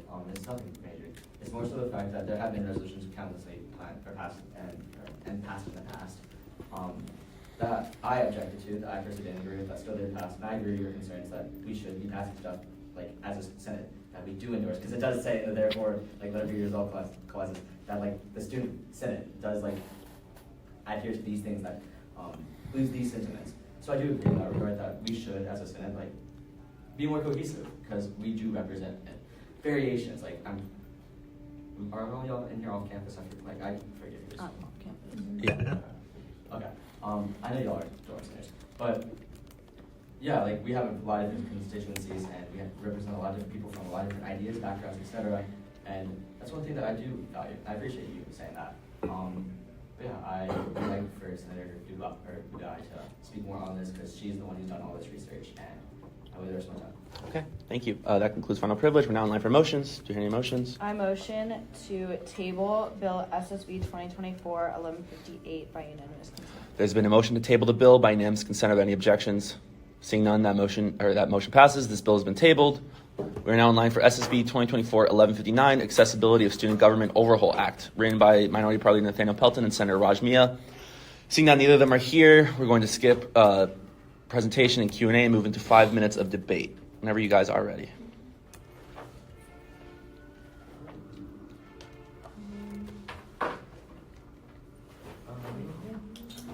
No debate? You're good. So, the university already does abide by ADA standards to the best of their ability, Yeah. if I'm not mistaken. So, I kind of like when I was reading this bill, I thought it was kind of weird, because like first it says in all cases possible, so it's like if you can, but then I think later on,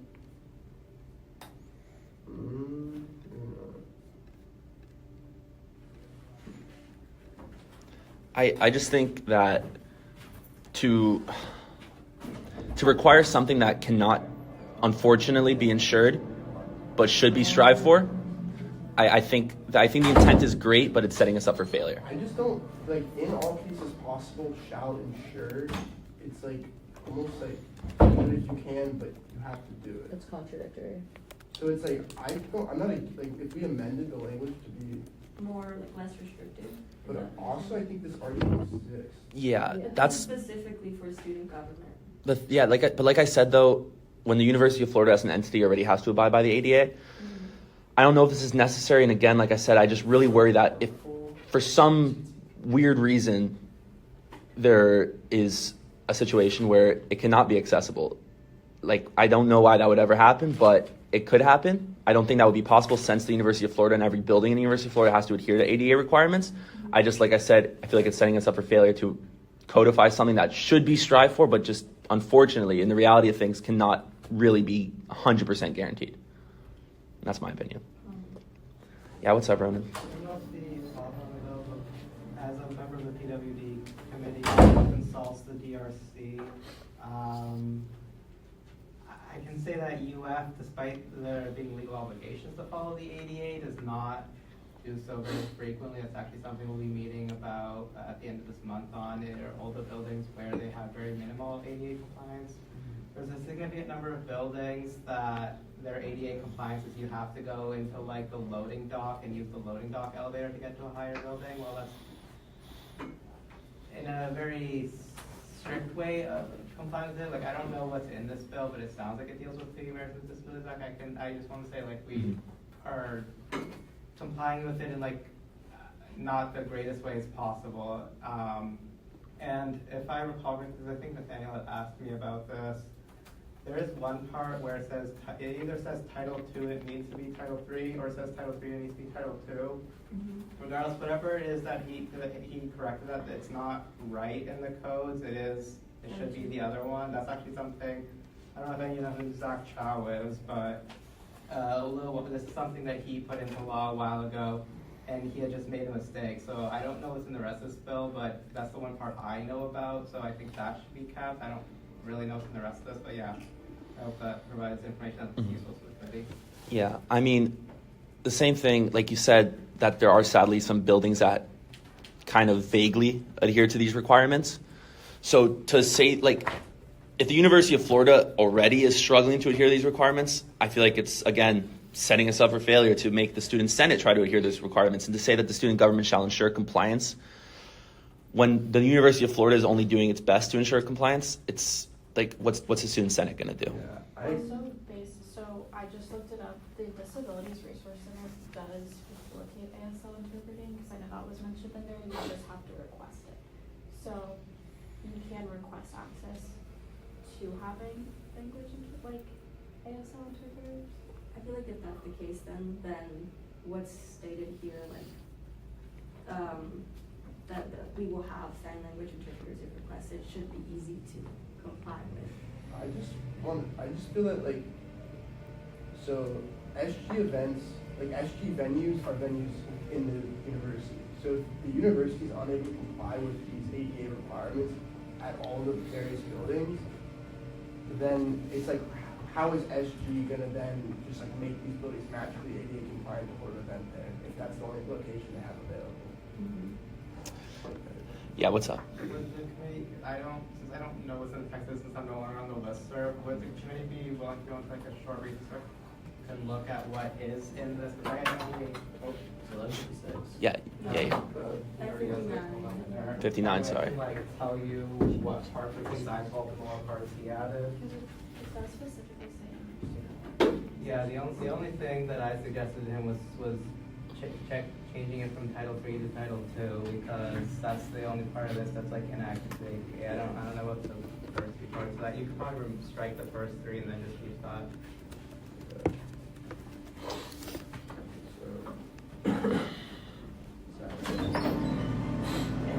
Wow, it's really loud. Okay, we're still in line for a minute and a half of debate, if anyone has some more debate. I was just gonna say, like, I understand that, what can we do as students, like as a student senate, like, if the university is struggling to comply with these, requirements, but I feel like it's a good thing to strive for, and I don't see anything wrong with codifying that whenever possible, we will do everything in our power to comply with that. Mm-hmm. You know, even as students, you know, try and comply with that, even if the university itself isn't complying. If that's the case, I just think we have to change some of the language in here, like, at least me personally, I think we should, and I don't know. And then, like, what, I mean, change, like, make the author the Judiciary Committee, like, are they gonna be okay? That's, with yeah. the language, they're not here. I Hunter is the author? No. Oh, you can, like, text him. So, I don't know, I just think that, like, if, like, this is already, I just think it's redundant. I don't know if I'm confused, but I just feel like if, as a school, like, we already, like, have to comply, then I don't know. I do think that Ronan's point about changing that Title III to Title II would be good, though, if that is in fact a mistake. it seems like it was amended already. at least in mine. Is that- Yeah. That is the, No, no, it's part of the Oh. bill, right? It's part of the bill. Part of the- yeah. But then we'd have to get rid of the rest of the bill without, or I guess just table it. We could table it. Just strike the. Yeah. I just We don't can wanna- table it. But then it's like, I'm I cool with I tabling strike it. the whole body of the bill except for that, like, are the Yeah. officers okay with that? Like, I don't know. Okay, yeah. All right, that concludes debate. So we're now in line for motions. Do I hear motions? Okay, I move to table SSB 2024-1159 by unanimous consent. There's been a motion to table the bill by unanimous consent. Are there any objections? Seeing none, that motion passes. That bill has been tabled. We're now in line for SSB 2024-1160, Streamlining Committee Meetings Act, written by Senator Budai. There are sponsors present. Senator Zarate, if you would like to give 5 minutes of presentation.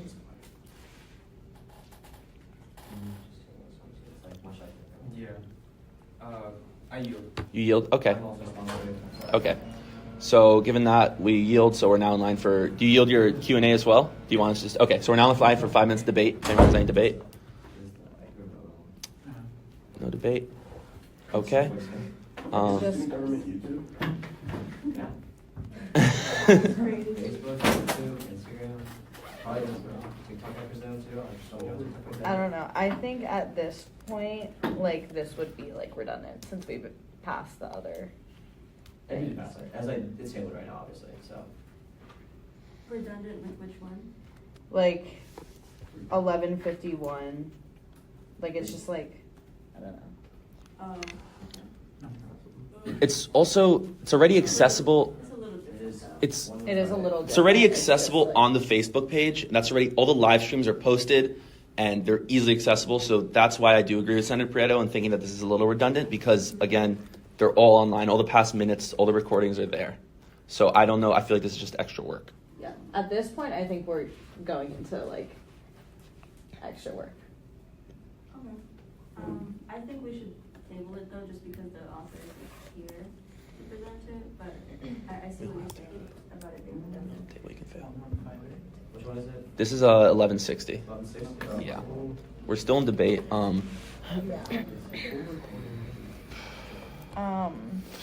Yeah, I don't know. I just feel like her being here for this one wouldn't like change personally my opinion. I'm a sponsor, I can speak on the bill. Okay, yeah, well, we're still in debate, so I'll give you a final privilege once we get there. If you guys have any more debate? No? Okay. Yeah, Raj, if you have 2 minutes final privilege, whenever you're ready. Yeah. Oh, yeah. So, I'm sorry we didn't hear the concerns, but I did hear briefly that there was some redundancy on this. If we looked at, it is 1160, so this simply specifies that INC will, at the request of a committee, and this instead of post for reporting of said committee on YouTube. I don't see how to be redundant to simply have that done. I mean, we have Senate streamed on Facebook. What's wrong with posting committee meetings on YouTube? Like, I'm not seeing the redundancy. If anything, it's just more avenues. So I think it's a fail-safe because we could, in theory, do both for both avenues. Yeah, it's a fairly straightforward thing. I don't understand if there's any reasons against it. Maybe if it was aimed at Facebook, so it could be consolidated, I could see that criticism, but I haven't heard said criticism. So, I mean, I just see no reason in tabling or failing this, setting it to the floor and maybe amending it later. As the Judiciary Committee, if you guys have any things that you'd like to see, you guys can also author additional amendments to send to the floor as well as this bill, or you can amend it right here and now. So I think failing or tabling this would just be premature, since tabling it, we only have 2 functioning set of meetings to pass codes revisions. So time is ticking when it comes to any legislation to be implemented. Okay, thank you. So we are now in line for motions. Do I hear any motions? I motion to fail SSB 2024-1160 by unanimous consent. I object. There's been a motion. That motion's been objected to. I remake that motion by roll call vote. And for the record, what was the criteria? Implication. Okay, there's been a motion to fail the bill by roll call vote. Clerk, whenever you can. Brian, Yes. Fung, No. Henley, Yes. Bedine, Yes. Inswasti, No. Prieto, Yes. Amster, Abstain. 4-2-1. With a vote of 42-1, that motion passes, or I'm sorry, that bill has failed. We are now in line for SSB 2024-1165. a resolution acknowledging the importance of sociology as a general education core requirement, written by Senator Hunter Monson. Hunter, 5 minutes of presentation. You ready? Awesome, let's get it. So I am a sociology minor, I'm not a major, but I've realized that like how much it has taught me just as an individual. I came into UF knowing very like little about just gender studies. I didn't know a lot about them, and I now know extensively about them. And I've done a lot of research in regard to the fact that it does detail more so the narratives of history and like how to benefit from them. Sociology talks about what has been done, how we can improve from it. That's one thing I think is very important that the university can benefit from. I don't explicitly like condemn any language. It's more so just like I want to not have this idea of a critical study that people can benefit from, removed from core education, because you can have so many immense benefits from it. In one of my whereas clauses, I think it's the first page, last one, it is. So it's explicitly cited in the like House bill, or the House governor, or state governors, they want every informed citizen to come out of college. I feel like with that, you should be able to have that narrative, or the learning of consequences and benefits of humanity and what has been done as a core requirement. You get to learn so many things about it. You get to learn so many diverse perspectives that you weren't exposed to before. As I'm a white cis straight man, I don't have any particular crazy narrative that like I've suffered from my own life. I've never been victim of discrimination. I have seen it though, and I get to learn extensively about that through sociology. That's like one reason why I started here as a DME major at UF. I'm no longer a DME major, by the way, but shout out Ronan for that. And I literally fell in love with sociology. And I think it's such a great course that like this course exposed me to the realm of sociology, and now look, it's my whole career. So I would recommend that. Okay, thank you. We're now in line for 5 minutes of Q&A, whenever you guys are ready. Sociology is not currently a core requirement? That it just was, like presented. It used to be. Now, like, As of how recently? literally, it was passed within like the last 2 weeks. So it used to be a core Yes, requirement? it used to be a core requirement. Like, it was a humanities core requirement. Like, you could take it as a different humanities. Oh, so it just.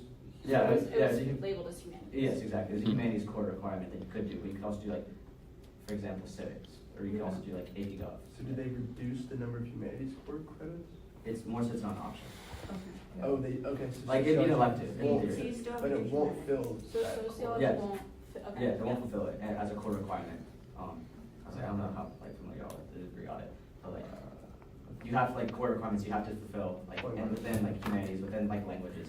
That would not count at all. Like it literally just to make sure that like, it would count as a credit.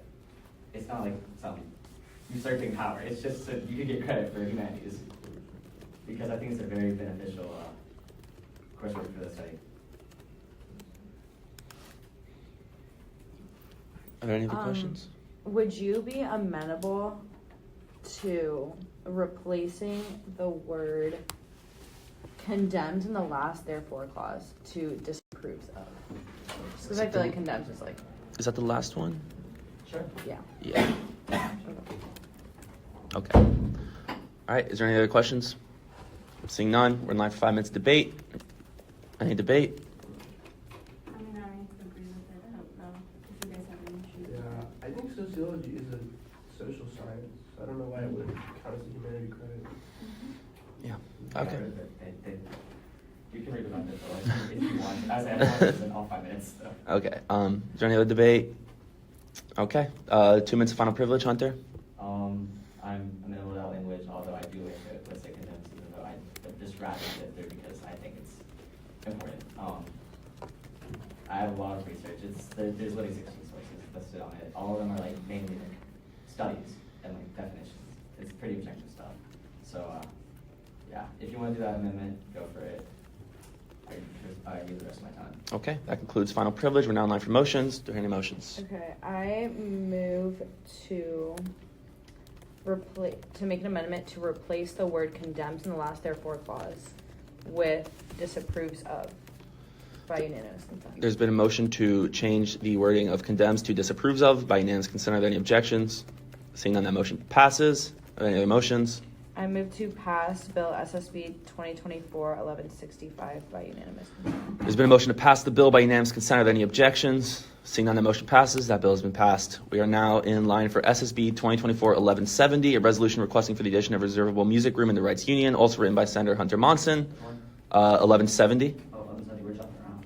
Yeah, we had passed some. Oh, we already did? We passed a bunch of, yeah. Dang. 64 through 69 if all Awesome, I passed. appreciate that, y'all. So yeah, whenever you're ready, 5 minutes of presentation. All right, awesome. So I've talked with the Rights Board members, Dwayne, very intensely about it. This is something I'm working on with SOC at the moment. We have scheduled so many meetings. We've talked with department or facility services. I've researched the amount of cost that would be. This is a resolution, so like I didn't necessarily list that. That's more so going to be an authorization thing. But I do cite in like the on the first at the end of the first page, I do cite like on Amazon, for example, like how many each product would be. I can give you the exact amount like it needed to like cover a square foot of a room. I've talked about this. I think it'd be very helpful for people that aren't in the music school to be able to have this opportunity. I've talked with a lot of just random institutions. Ironically, when I was a senator, I did like a little like ask me anything thing for like what would you want. That was like the second thing I was like talked about. It's something that like I guess has been like a passion project, even though I'm not even an arts senator. I just am very, very, very passionate about music, and I think that people within the university should also have the opportunity to be able to practice in a safe setting that does not require explicit approval of the College of the Arts. So, because historically, if you can't use the music room in the College of Music or in the College of Arts, if you're not in the college or you have the direct approval of the dean, which respectfully, it's hard to get in contact with deans. It's hard to get the approval of the dean if you don't like have like essential like resumes about it and have like essential durability. And this is just like a practice room that people could rent out. Like it's nothing that serious. I use the rest of my time. Okay, we're now live for 5 minutes of Q&A. Whenever you guys are ready. Is there like a specific room that you already have in mind? So I ideally wanted it to be on the ground floor, like a lower level for not like a lower level because of the fact that there is like art center, there's dance rooms. However, I did talk with the Rights Board about this. They were like we'd love to, but there's just nowhere. And I was like, okay. I was like, there's no one on the bottom floor. So more so on the ground floor, it's like literally 3 rooms over from the Senate chamber. I think it's 1305. That's one that we sat in there. We were like pointing things out in the room, saying like, okay, this we go here, and the rights seemed on board with it. This is just a resolution. It's not like actually forcing them to do anything. That's why I didn't want to specifically say this room like now because there are technicalities that have to be sorted out. Would the idea be that like it's just like a empty like space for like people coming to practice, or would there be like a piano in there, or like what's the idea? So I wanted to offer the idea of piano, however, that those are really expensive. So that like if this is what the rights said to me specifically. It said show like significant support, and we can like do something about it. And I was like, what's a better way to show support than passing an amendment in the Senate, and like because we represent all these students, like we are the representatives of the student body. So like, I feel like if this does pass, I can show them the potential that hey, we are on board with this as a whole. They'd be more like amenable to that. So is the idea like this room would just be used for that? Like that would be one room that couldn't be used for any other reasons, right? No, it could actually be used for other reasons. Okay. So the idea would be that there'd be an area to check out the equipment, much like the art center, and you would be able to reserve that room for music purposes. Like it'd be a reservable room for that like purpose. But otherwise, it would just be a boardroom that other people can do. However, people who want dance or want dance/music can get priority over it. It's retractable soundproof panels. It's not like it's there permanently. I have talked with Rights about this. They're like, we would like to keep the insurance of a boardroom because they already don't have a lot. Yeah. And they said that if there are retractable panels, they would be perfectly fine with that. Okay, I have a question. It's a little technical detail, but would you be amenable to replace the word approved in the third whereas clause to registered because SAI doesn't approve? Yes, my fault. Thank you very much. Are there reservable rooms in like the music hall that we have? Do you know? There's not. Are there practice rooms? It's only for art students, and those Okay. are there for explicit approval of the dean. So Okay. you have to like have a key card that expires. Okay. I know other schools you can just go to the rooms and yeah, hybrid school, so.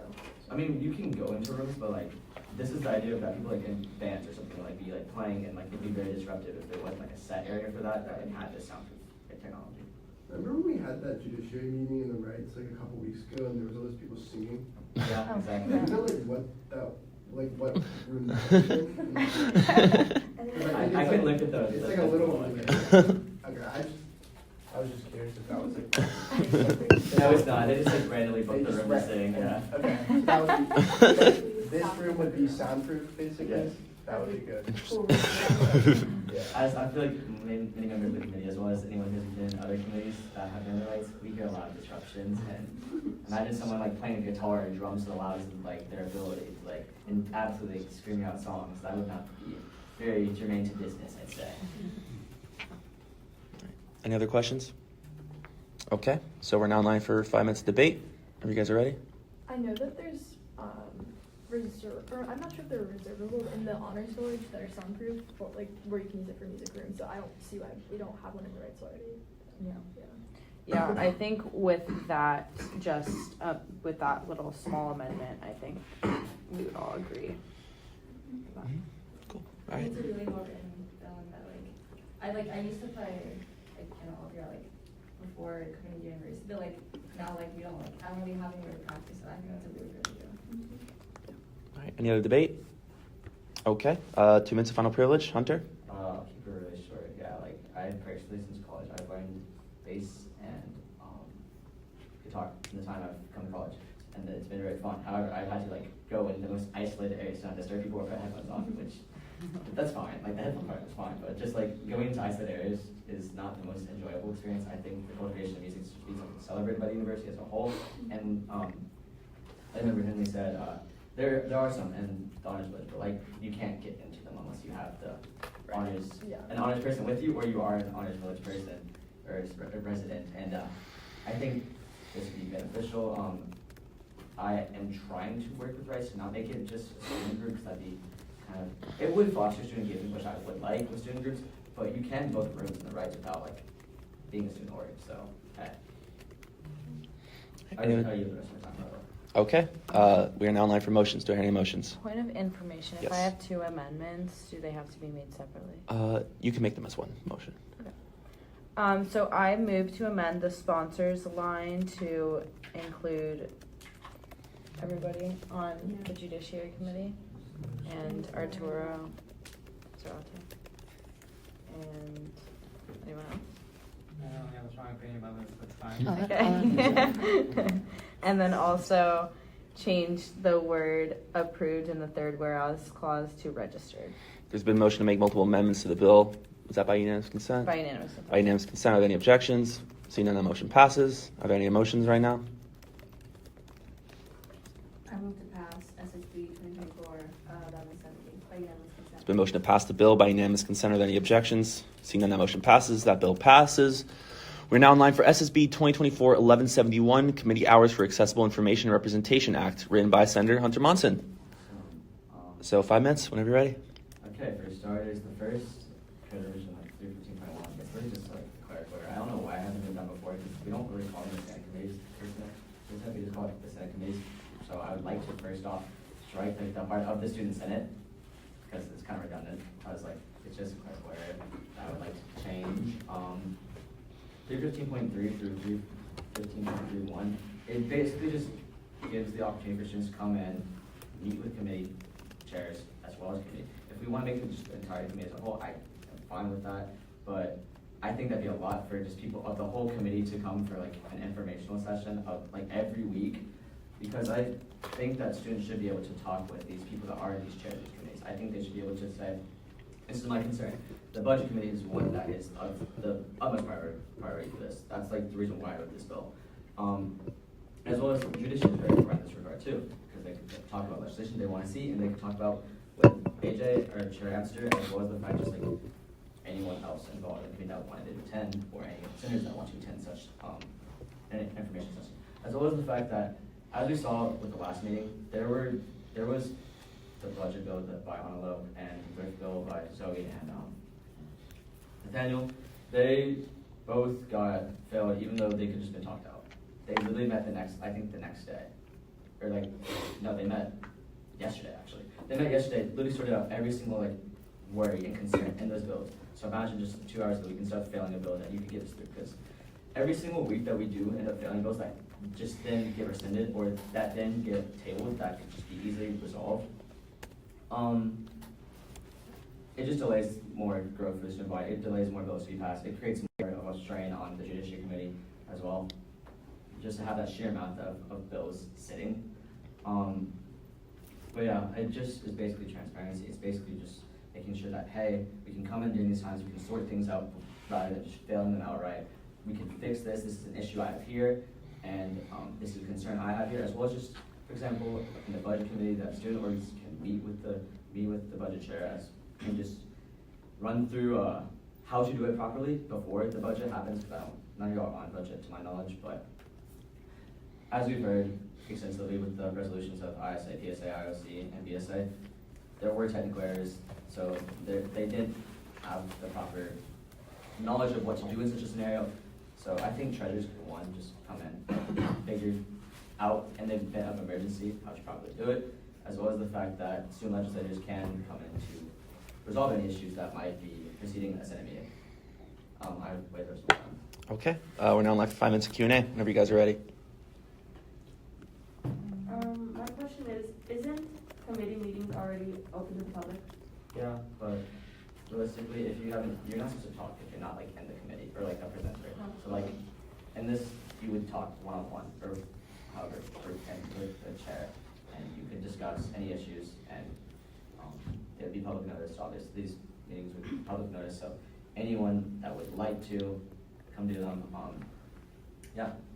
And is the idea that each standing committee would have their own, like Judiciary would have their own 1 hour meeting, Budget would have their own 2 hour meeting, right? Yes, by the way, in regards to the 2 hour, if we need to change the language to like 1 hour, we can. Like that was just a baseline. Yeah. It was more so just that idea would be anyone can come in, figure stuff out from each chair, because like IC has particular issues, Budget has particular issues, Judicial has particular issues, and anyone can come in whatever time fits. Because I also recognize the chairs do have busy schedules, they could determine like when that would be best for them. So the Senate President, they have like office hours, right? Do we know like the chair, do they have like that? So, Do like chairs of committees, they don't have any like office? they can hold meetings, they can meet with people one-on-one, but it's not any like, this is where I will be at this exact time, or like, or I'm available at this exact time, public notice, for example. Okay, any other questions? Okay, seeing none, we're in line for 5 minutes debate. Whenever you guys are ready. Yeah, the only thing I'm worried about is like, obviously like Senator Monson stated, it's like, you got like, chairs have busy schedules. On top of like, we are in the Senate, you know, we are meeting on weekends. Like, that's like, granted, we did say that we would give up, but like mandating that, I think that it would be, if it was held every single week, like that just kind of might, like, what happens if you can't hold anything that week? Like, I mean, you do come in times where like, if you have 3 exams in a week, I'm just like, you're gonna be studying for those exams, and like, holding a 2 hour office, like, hour is just not plausible, so I think like mandating it, there might be like issues with that. I think that's a good point, but I think maybe like kind of similar to like Senate President, Senate Pro Tempore, like part of like the responsibility of coming into those positions is like being available for like constituents and like holding this office hours. So I think like something similar to that for like chairpersons could be really useful, and also like for the efficiency within the committee too, because I know a lot of times like even in our previous meetings that like it would have went a lot more efficiently if like both sides like worked out like details that we could like fix outside of the committee meeting. So I think that would like help overall efficiency, but I do get what you're saying, that's like it could be hard like on the specifically. Yeah. Yeah, I don't know. Like, I'm in a structure now where I have 4 exams in 7 days. Like, I don't know. Like, I'm not the chair, but I don't know if I would have time to go sit in that SAI office for 2 hours during this period. I mean, I'm here, I guess. I mean, there are days where, there are days where I have LJ sign me as present in class, which, whatever, I'll say that because I am just so overwhelmed with legislation. But now you're just like, condemned me. Sorry, I'm just saying I am very busy, and I'm also concerned. First off, the Student Government Senate does not provide for reserve spaces. that's the SGAO's job, and there's already the conference room, there's already like the meeting, like those tables and like the student government area, and I think those provide for like the spaces for people to debate and meet and hold forums. And if someone does have the time and wants to hold a forum, let's say IMC or Judish wants to hold a forum, they're always more than welcome to request a room, and that's always made easily available by SGAO, which I always appreciate their help. So I just think the idea of like perpetually reserving a room, first off, again, Senate can't do that anyways. I just think that's just a little not feasible, in my opinion. Yeah. I was gonna say, like, I completely understand the concerns of like the time commitment and adding more responsibility, but I also think like this is it's a good idea to have some sort of a more informal session for constituents and maybe senators who have written bills to come and ask questions directly to the committee. Like Vivian was saying, that might actually expedite actual Judiciary Committee meetings because we won't have to spend time deliberating or, working out kinks day of. Like, that's something that's already been discussed previously.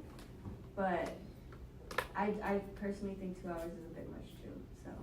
I think this is a great idea, but I'm saying like if it is every single week that it's mandated, that's where we might have an issue. Yeah, should we like maybe discuss with the author, like maybe making it like every other week or like reducing the hours? Or, I don't know, like what you as the chair think too. I think just like it's not even just that part, it's the fact that we can always just request reserved rooms whenever we want. I just think it's low-key unnecessary. Is there any other debate? I know agency heads and obviously the pro temp and the Senate president do have to do office hours. I don't know if committee chairs like rise to that level, but maybe they do. So that's like kind of where I'm torn on this. Mm-hmm. Yeah, Right. I mean, like, I don't know if I don't think it's a requirement, but at the same time, like, if someone genuinely has a question and wants to set up a meeting with the chair, it can do that, but I feel like this is facilitating that. Like, they don't have to go the extra step of emailing you and being like, hey, can we meet to discuss this specific issue? Like, there would already be a designated set time and place that you decide where they can come and ask you questions. Wait, but also, correct me if I'm wrong, but like, if this is open, they can just come talk to the chairperson after the meeting. Like, it's just unnecessary. That's true. All the bills are, I don't know, I feel like. Or, like, I don't know. I mean, both work. Or during a recess, like, something, like. Yeah, but then it also like, all of a sudden. It's just unnecessary, because there's so many ways to do it. Okay, that is time. We are now in line for 2 minutes of final privilege. Oh my God. Why is it still going? No, this is like giving me PTSD. Okay, 2 minutes of final privilege. Okay, Go ahead. If it's mainly a frequency issue, I can deal with that. Like, literally change it however you want. It could be a monthly thing. It could be a 1 hour per month. Like, that's not an issue. That's not like my most concern. The reason why I had the room space, which by the way, I worked on this with Vice Chair Emeritus or Judiciary Vice Chair Emeritus Marcelino, and they were the one that actually wrote the .31 part of the first part saying the student government's in it. So I'm open to fixing that. However, the reason why that was included is because of the fact that it doesn't need public notice. I was like, if it does not get public notice, no one will know where to go. And like we mentioned, this is about efficiency of the committees. This is about efficiency in the Senate. That's the essential reason why I wrote this bill, is to get efficiency within these committees, because we have a lot of pressing agenda. We have a lot of small kinks that we need to work out. And I feel like if we have those worked out ahead of time, that we can just basically get through legislation in a very timely manner, a very efficient manner, not waste y'all's time, because y'all are going to be here a long time today. I'm sorry for that. But yes, if that's an issue of time, frequency, etc., we can do like or bi-weekly, which would be every 2 weeks, 1 hour. It could be monthly, 1 hour. That doesn't necessarily matter. I can write an amendment after meeting with each chair and saying what is best for you. It's more so the fact that I just want this to get through, and the fact that it promotes efficiency of the committees, and I think that's something that could benefit. I am more than willing to write an amendment before this next Senate meeting with every chair, texting AJ, texting Monish, texting Sammy, texting Socket, what am I forgetting? Texting Ponce, yes, texting Ponce. I've talked to her a lot lately. I forgot ours. And saying like, hey, which one is best? Like, what do you feel is a fair time slot? Yeah, I hope this genuinely passes because I will be writing that amendment if we want to. I can literally meet with AJ immediately and get his opinion on it. It's more so just of giving a space to students and legislators to make stuff done. And That's time. Sorry, Hunter. no worries. Point of information, may I address this? Yes. to the author? So, what exactly would you want to amend? So we would talk to the chairpersons to amend, like how many hours, like how frequent, and Yeah, sorry, I can take it. oh, sorry. But also you want to keep the reserve space, like, cause like I was saying earlier, that they're easily reservable, like whenever. So in regard to that, it was mainly because of the fact that we need to have a public notice. We can reserve the space, that's fine, we can strike that. We can strike that. I was saying like why it was written in the first place, just for the public notice aspect of it. We can reserve the space, it just isn't the fact that maybe almost every room is booked. But that's fine, that very rarely happens. Like, it was just in the event it did happen that there would be a mandated space. Because generally speaking, most people go to the SG office for that type of thing. So it was maybe like book the SG conference room. So, Okay. We can strike that line. I'm perfectly fine with that. Sorry. Yeah, sorry. Can I address a question to Marlon? Sure. If we fail this and he rewrites it with like completely different languages, like, or language saying like how many hours or like how frequent, do you think that would be like different enough to resubmit and then like strike that? It's still creating the same sort of program. I think that failing it would disqualify it from being heard this Senate term. But the new Senate term starts in a couple of weeks though, so like, if you think that this should be heard now, then I think that the best you can do is to table it,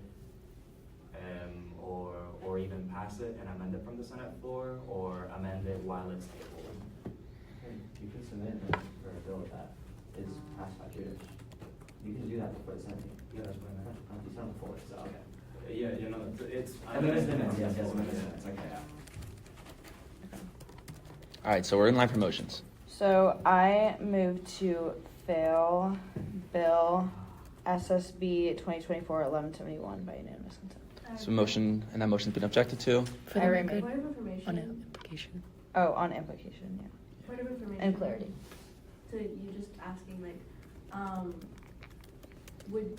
were you just against the amending it? Like I just want clarification, just so I know. Are you speaking to me? Yeah, sorry.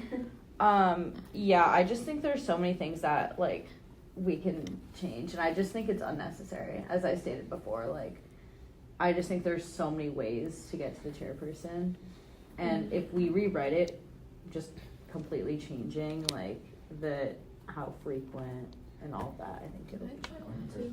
Yeah. What's up, Hunter? So I emailed once 3 weeks ago. She got back to me 4 days ago. As in regard to a budget idea, I've been applying for this budget committee for 5 weeks now. She's finally said, this is how you can improve it. It has been 3 weeks. I find that a little ridiculous personally, because I did email twice. I met with her in person saying, did you see my email? So that's one thing that I just was like, there's a sheer influx of emails. We've said that the chair is busy, and this would simply just not force them to sift through their emails to say, hey, can we meet at this time?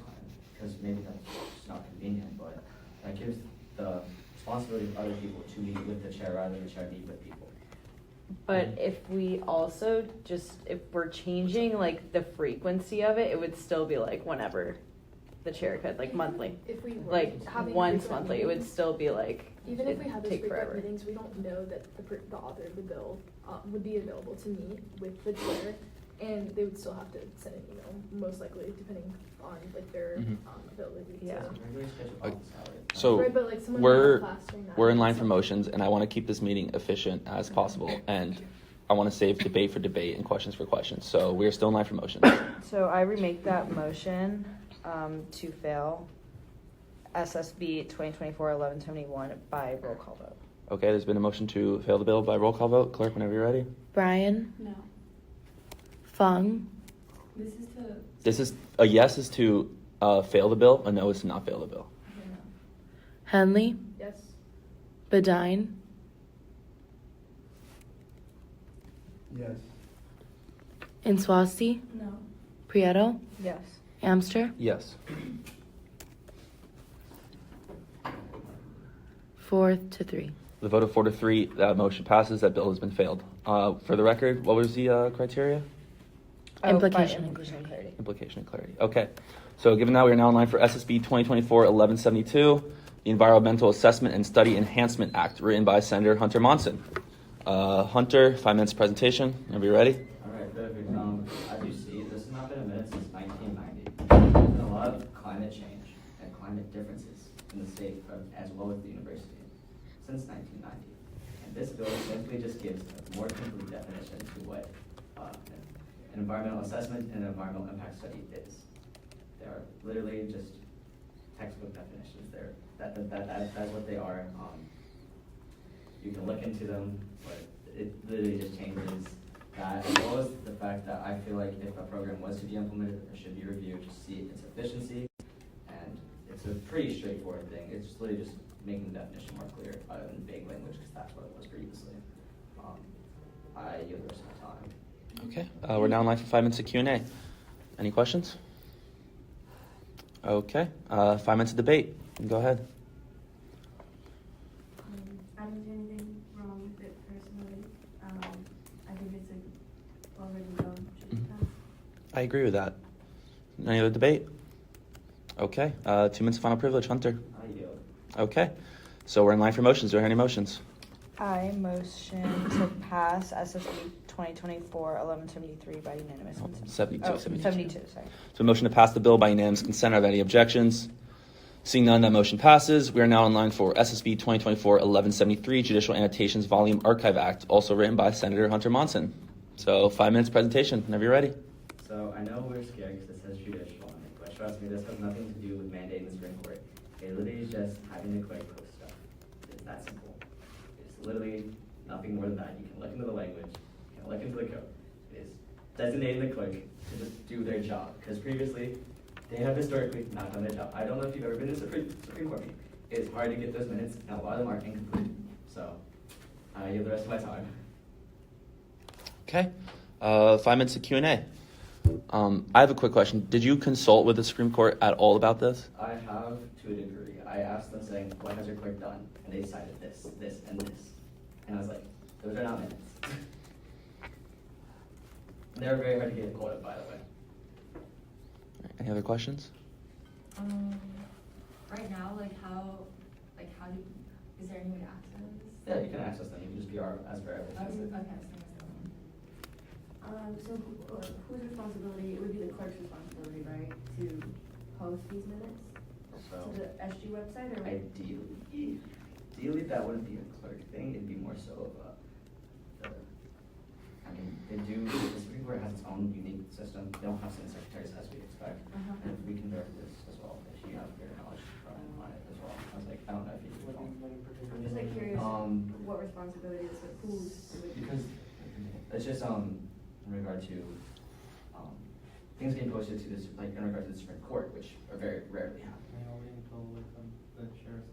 Yeah. Yeah, you're good. Okay, so there is a clerk, although despite the fact that it's a position that must be filled, not can be filled, some of the past, like every Supreme Court justice or chief justice since I've been here, they quite often don't do. So there was Ryan Wheatley, the justice before the temporary justice, Ben Bogart did have one, Victoria Clark.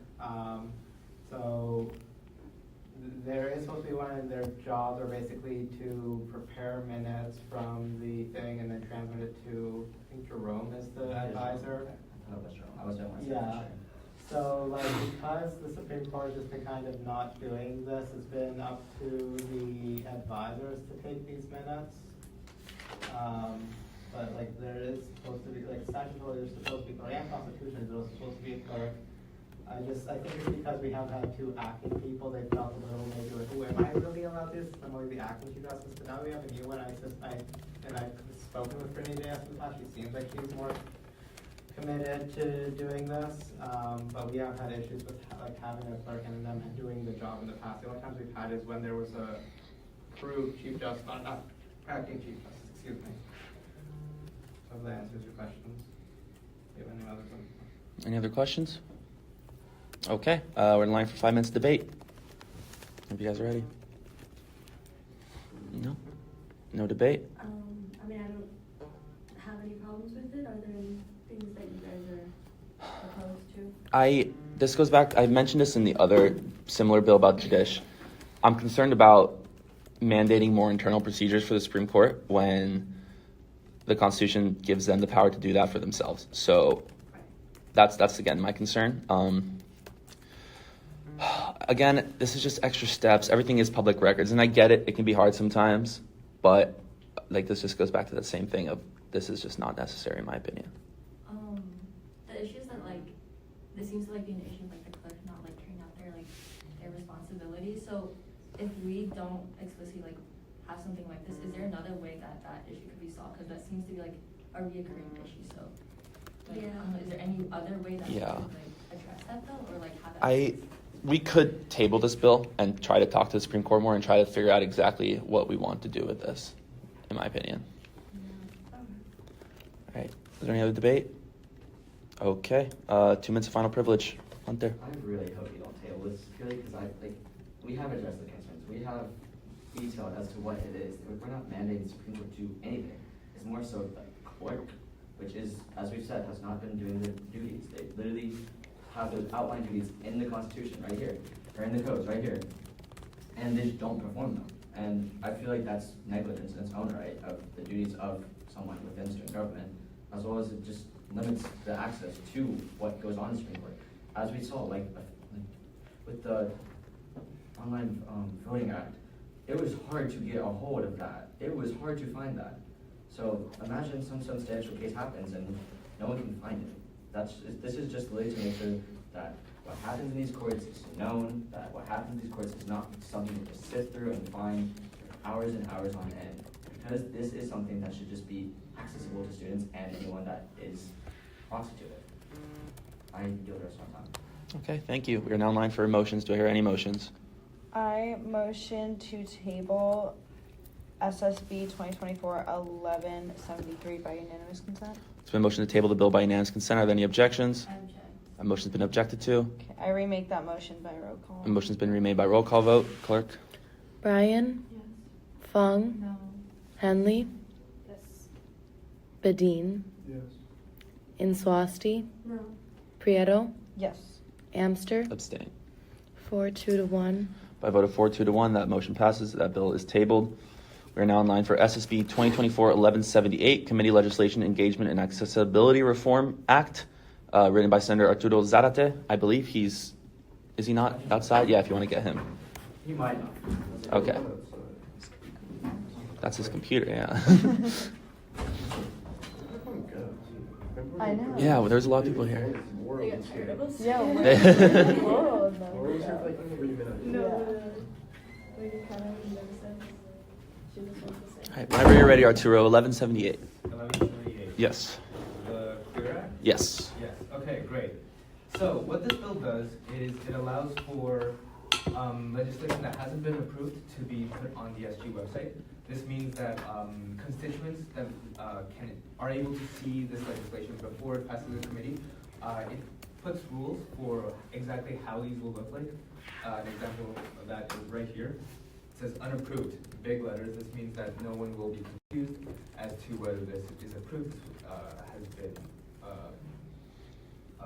seen by anyone else. This means that people are able to see legislation that has been submitted and are able to know that their legislators and that their electors are doing things and exactly what they're doing at this point in time. Furthermore, I have yet to talk to SGAO. I want to have an in-depth conversation with them, but since this is the last point at which rule changes can go through, I want this to pass on the floor and then go through second reading and have a conversation with SGAO about exactly what this will look like and exactly what this will change so that the website doesn't get cluttered up. I think that this bill is very important to see passed. I think that it allows our constituents to be able to see and to have a more clear view of what their legislators are doing. I yield. Okay, we're in line for 5 minutes of Q&A. So, I have a question. Yes. So I had mentioned this in another bill. So I just am concerned that, like, your side has mentioned this a lot, that the Senate secretaries and the website are in a severe backlog. Things are not being updated. I just am concerned that to make them have to, first off, they don't work on Sundays, so I don't know if that's feasible. Second off, this is just more administrative headaches for these poor secretaries.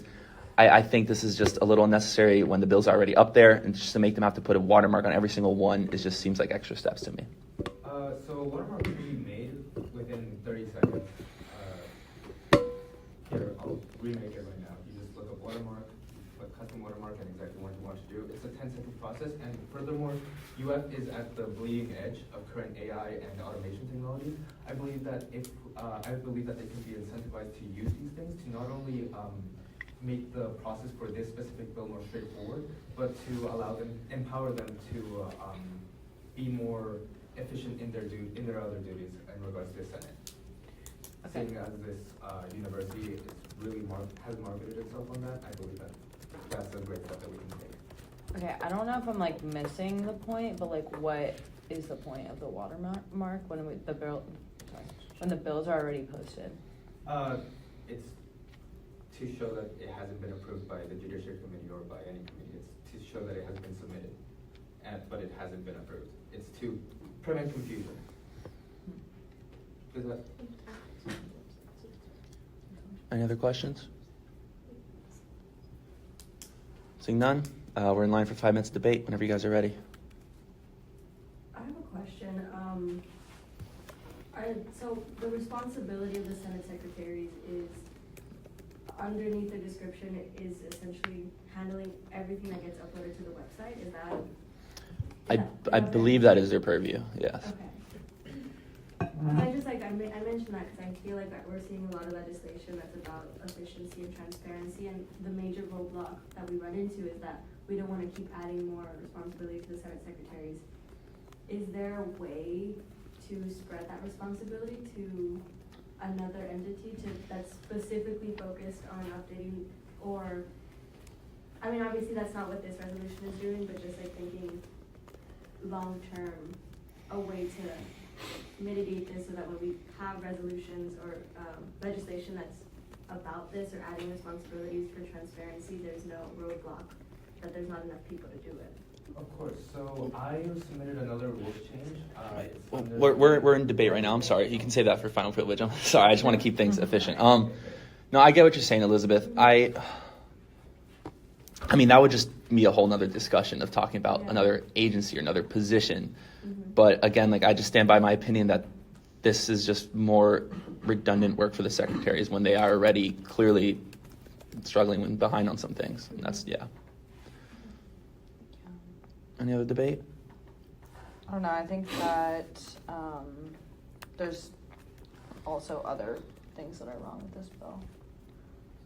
I know that it can be amended, but like working on Sundays and stuff. But I just think that we should fail this on application form. I understand that, but like, I don't think that's enough to fail a bill. Like, if it's something as small as a word that can be amended. No, yeah, that's not the only reason why.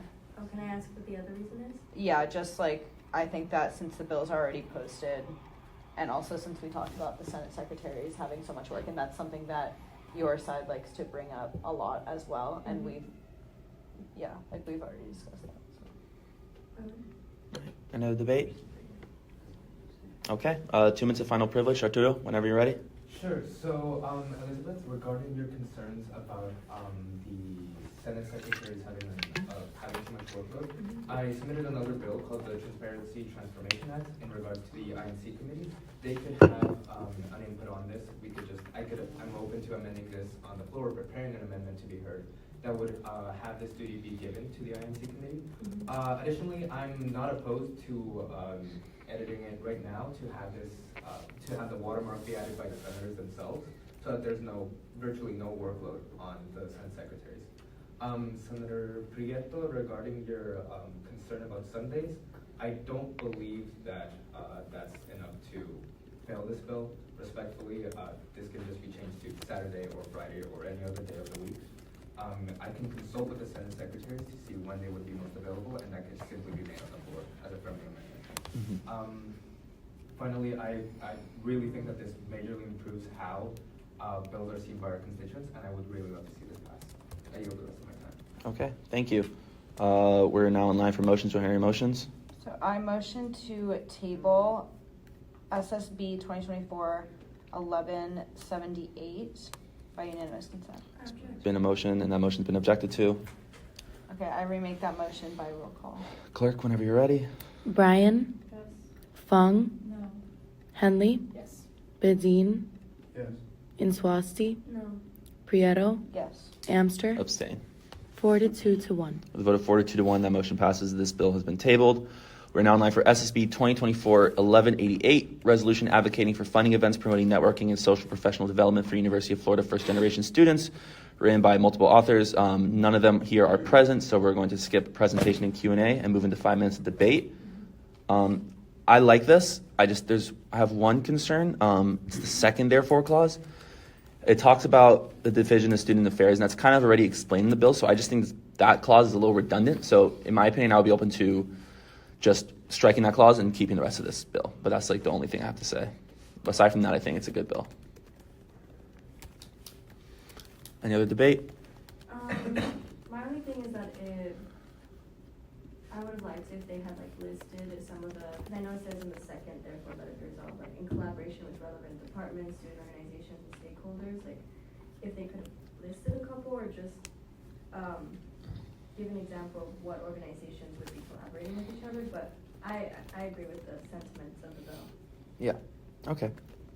Yeah, no, I agree. I think that's why I said we should strike that clause, because the bill kind of like explains like something that kind of just like comes out of nowhere and talks about like collaboration with other departments. So I just think if we strike that clause, then the bill is very straightforward. Okay.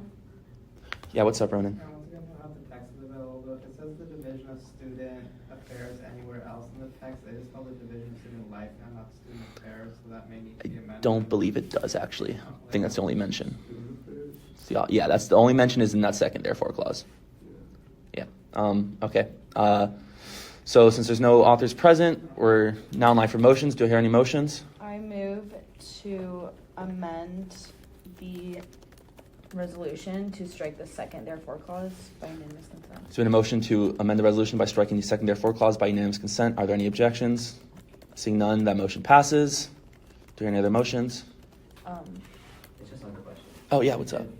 So that I don't have the, which bill is it, number one? This is 1188. yeah. Okay, because like if you did strike it and there was like multiple, it was like therefore let me draw, therefore let me further resolve. That's a good point. That's a good okay. point. Yes. So let me double check. I think it's good. Okay, Yeah, I think it's it's therefore, also- yeah, yeah. it checks Okay, I out. wanna It see checks it. out. Okay, so yeah, we're still in line for motions. Yeah. I was kind of embarrassed when I saw it. Yeah, I know what you mean. That's a good call. But I think we're good. So yeah, any other motions? I move to pass SSB 2024-1188 by unanimous consent. There's been a motion to pass the bill by unanimous consent. Are there any objections? Seeing none, that motion passes. We are now in line for, yes. Last week I submitted legislation to the RNA committee and they referred it to you, but I don't see it on the legislation. So I was never sent anything by the RNA committee. And that's, yeah, I'm sorry about that. I was never told whatsoever. So I would highly recommend you consult with the Senate Pro Tempore ASAP. I'm sorry about that, but I was never given any referred legislation. Okay. Yeah. So given that, we are in line for SSB 2024-1190, the Indigenous Land Acknowledgement Act, written by Senator Arturo Zarate. 5 minutes presentation, whenever you're ready. So what this essentially does is it draws on the ideas of a previous Indigenous Land Acknowledgement Act. It simply, the previous act was vetoed because it infringed on free speech. So what this does is it makes it clear that no one shall be compelled, obligated, or mandated to deliver this acknowledgement, and it makes it so that someone has to request it to be read. It gives guidelines for how that happens, and it makes it so that it can be read out during the student senate during any SG event. Someone has to request it, and then at that point it's simply given time, but no one is obligated to read it. That's it. I yield the rest of my time. Thank you. Okay, we're in line for 5 minutes of Q&A. Anyone? So if like no one requested, like if the person does, this is for the Senate priority? Just anyone? Anyone. Oh, okay. So like, you would only be able to have it be read out if someone requested it? That's correct. Or someone can choose to read it, Okay. but that's not covered by this bill. Would you be amenable to changing the wording in 106.2 from will be allowed to may be allowed? Because that's just another concern about compelling language. And I just want to make sure that we address all the concerns, because I do support the idea of this bill and I want to see it passed. And I think just making that little change will allow us to finally pass this bill. I'm amenable to that. Okay, cool. That was my question. Any other questions? Okay, 5 minutes of debate whenever you guys are ready. I'm good with it. I think that making that amendment so that it's no longer will be and maybe is Cool. Okay, any other debate? Okay, 2 minutes of final privilege. Arturo, whenever you're ready. This is a great idea. This is a great bill. I'd like to see this passed. Okay, thank you. So we're now in line for motions. Do I hear any motions? I move to amend every mention of the phrase will be allowed to may be allowed by unanimous. There's been a motion to amend the bill to replace will be allowed to may be allowed by unanimous consent. Are there any objections? Seeing none, that motion passes. Are there any other motions? I move to pass SSB 2024-1190 by unanimously. There's been a motion to pass the bill by unanimous consent. Are there any objections? Seeing none, that motion passes. That bill is passed. Okay, we are now in line for SSB 2024-1192, Hazing Awareness and Learning Outreach Agency Establishment Act, written by Minority Party Leader Nathaniel Pelton. Senator Zarate, you are a sponsor. If you'd like to give 5 minutes of presentation on this bill. Of course. Give me one Yes. second,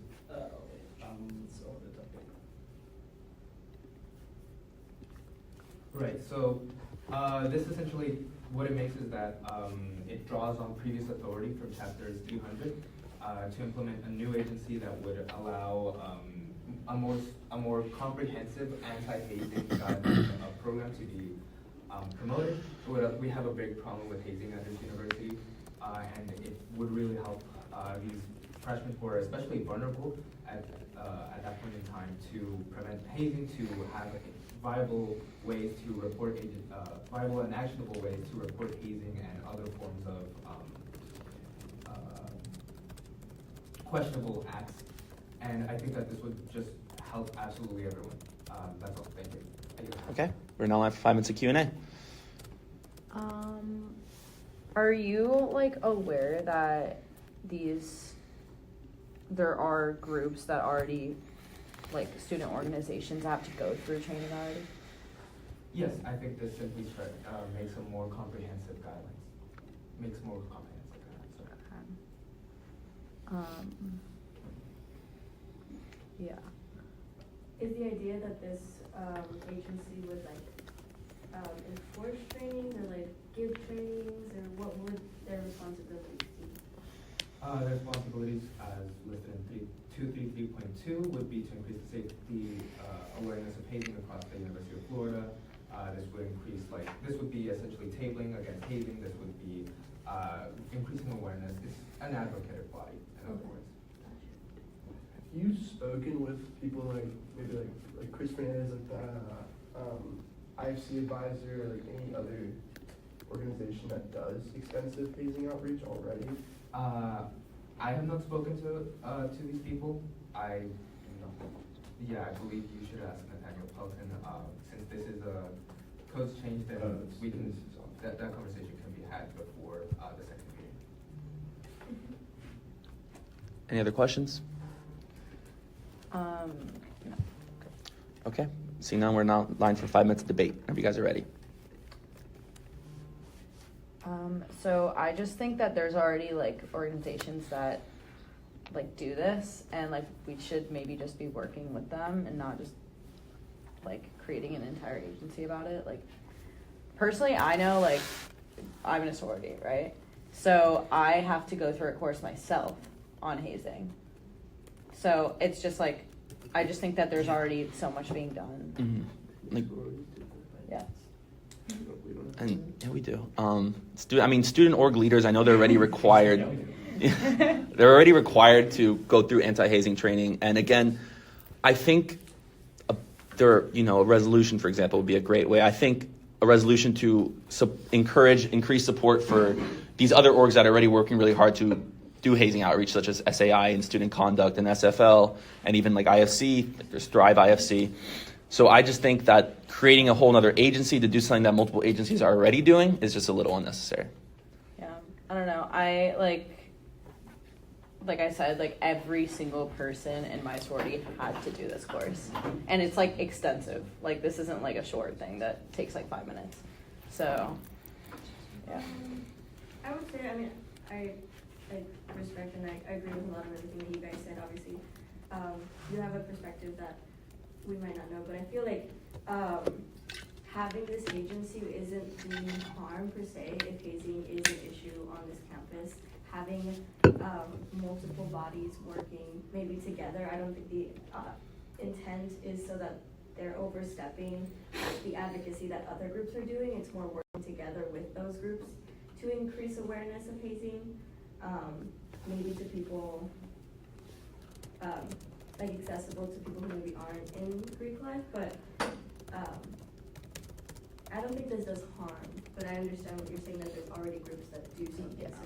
Like if anything, we could just like student organization leaders, like we can work with groups already doing this. Like I just really don't think it's necessary to create an entire agency about this. Okay. When like personally, as someone in Greek life, it's not just the course that I have to go through. There's a lot of other things that like we have to, I mean, we talk about this like all the time.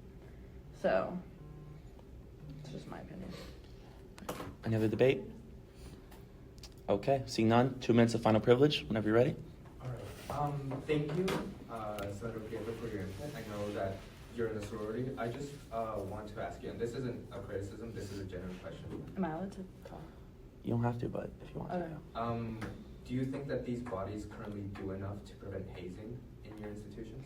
I personally think yes, but even if like you might not believe that, I don't think creating an agency would help that, since we already have so many things, so many resources available for that. Great. Like I just really don't think that this is something that is necessary.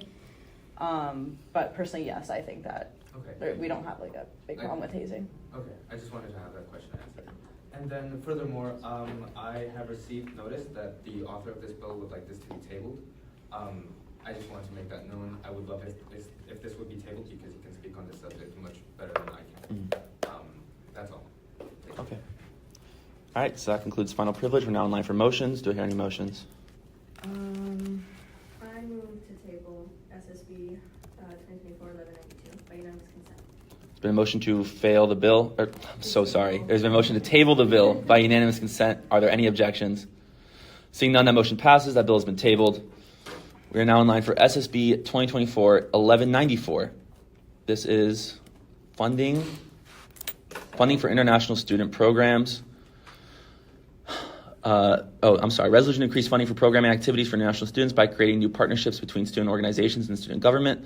A sponsor, Senator Prieto, is here if you'd like to give 5 minutes of presentation on it. This is our last one, I think. So There's one more. There's one more.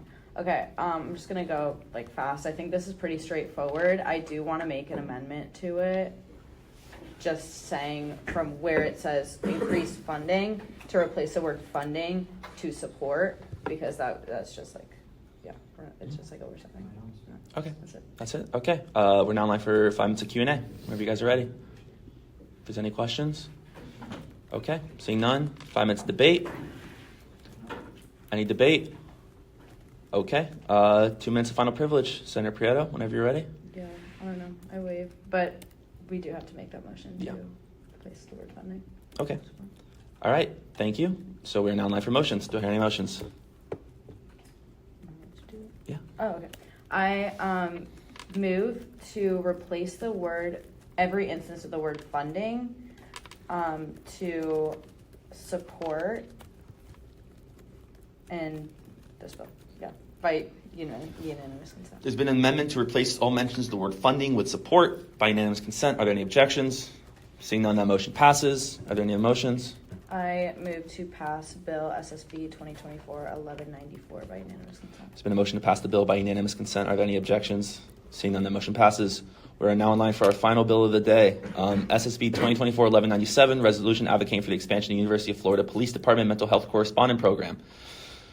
No authors or sponsors are here, so What happened? Is Marion on? Oh, Marion's. Oh, yeah, Marion's on. Okay, I did not notice. Yes, Marion. Okay. 5 minutes presentation whenever you're ready. Please give me a second. I wasn't Of course. expecting this. 97, right? Yes. Yeah. Okay, so this bill's pretty straightforward. We wrote it because there's a program within UFPD where a mental health professional goes on certain routes pertaining to mental health, so that an individual with a mental health issue in that scenario won't be arrested or get hurt or get in trouble. So this is a program that actively exists, and we just wanted to offer further funding just because we think it is really important. And yeah. Okay. We're now live for 5 minutes of Q&A. If there's any questions. You mentioned the further funding, but I don't see that It's in one of the very last whereases, I believe. Wait, yes. I just want to double check with you. Oh no, I think we might have taken that out. Funding. Okay, yeah, it was taken out. So just recognizing the effectiveness of it. Oh, okay. See, and it says wishes to see its further development and expansion to increase hours. Okay, any other questions? Okay, 5 minutes of debate. Is there any debate? Just question, because I feel I might be wrong, but wasn't there another bill that was kind of similar, in support of the mental health program that the UFPD did, or am I imagining that? I'm not entirely sure. I can check really quickly the UF website. Gee. Let me see if there's any mention. Simone had something. I thought hers was mental health. This is P. Yeah, it's a little different.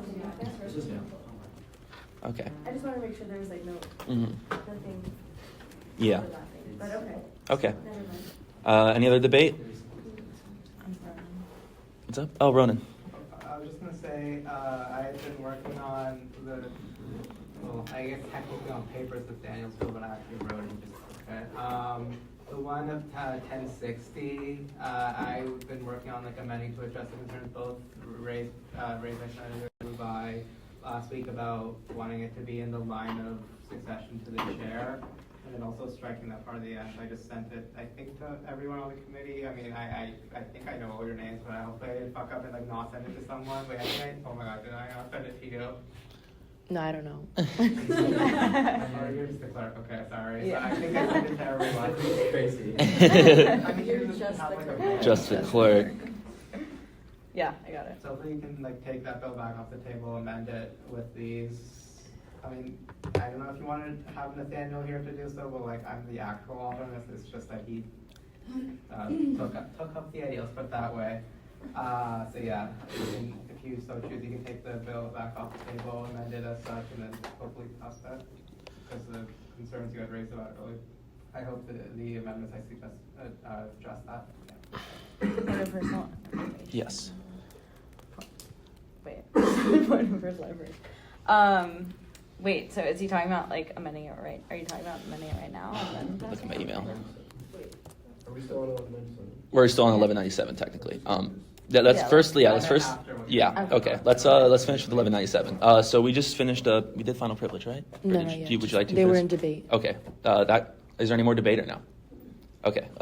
2 minutes final privilege whenever you're ready, Marion. Yeah, so it's just very straightforward. It just is advocating for the expansion of that program because I think it is a good one. So yeah, that's it. Okay. So that concludes final privilege. We're now in line for motions. Do I hear any motions? I move to pass SSB, I don't have the exact number. 1197. 1197 by unanimous consent. There's been a motion to pass the bill by unanimous consent. Are there any objections? Seeing none, that motion passes. Okay. So, yeah, what's up, Arthur? Could you please move for a 3-minute recess? Well, we're kind of almost. Are we doing This- 60 or? I don't think we should. Did we table it? We failed it. Yeah. We failed We it? failed. We Oh, but failed it's- it, then we reconsidered it, then we tabled Oh, it's tabled. Okay, so it's tabled. It's tabled. We can just save it for the Let's next just time? save it for the next meeting. I think that's the best move. So wait, 10, yeah, And 10:60. point of information. Yes. Aaron was telling me I need to do some sort of motion for picking up and then putting down. Okay, yeah, you can make a motion to pick up all things from the table and then immediately make a motion to lay everything back on the table just to make sure it's not like withdrawn or anything. So just make I move to take everything off the table by unanimous consent, and then you move to lay everything back on the table by unanimous consent. Okay. So just go ahead. Yeah. Okay, so I move to pick everything up from the table by unanimous consent. There's been a motion to pick everything up from the table by unanimous consent. Are there any objections? And then Seeing none, that motion passes. I move to lay everything back down on the table by unanimous consent. There's been a motion to lay all remaining bills back on the table by unanimous consent. Are there any objections? Seeing none, that motion passes. Okay, do I hear any motions for adjournment? I move to adjourn by unanimous consent. There's been a motion to adjourn the meeting by unanimous consent. Are there any objections? Seeing that motion passes, this meeting is adjourned at 3:06 p.m. Okay.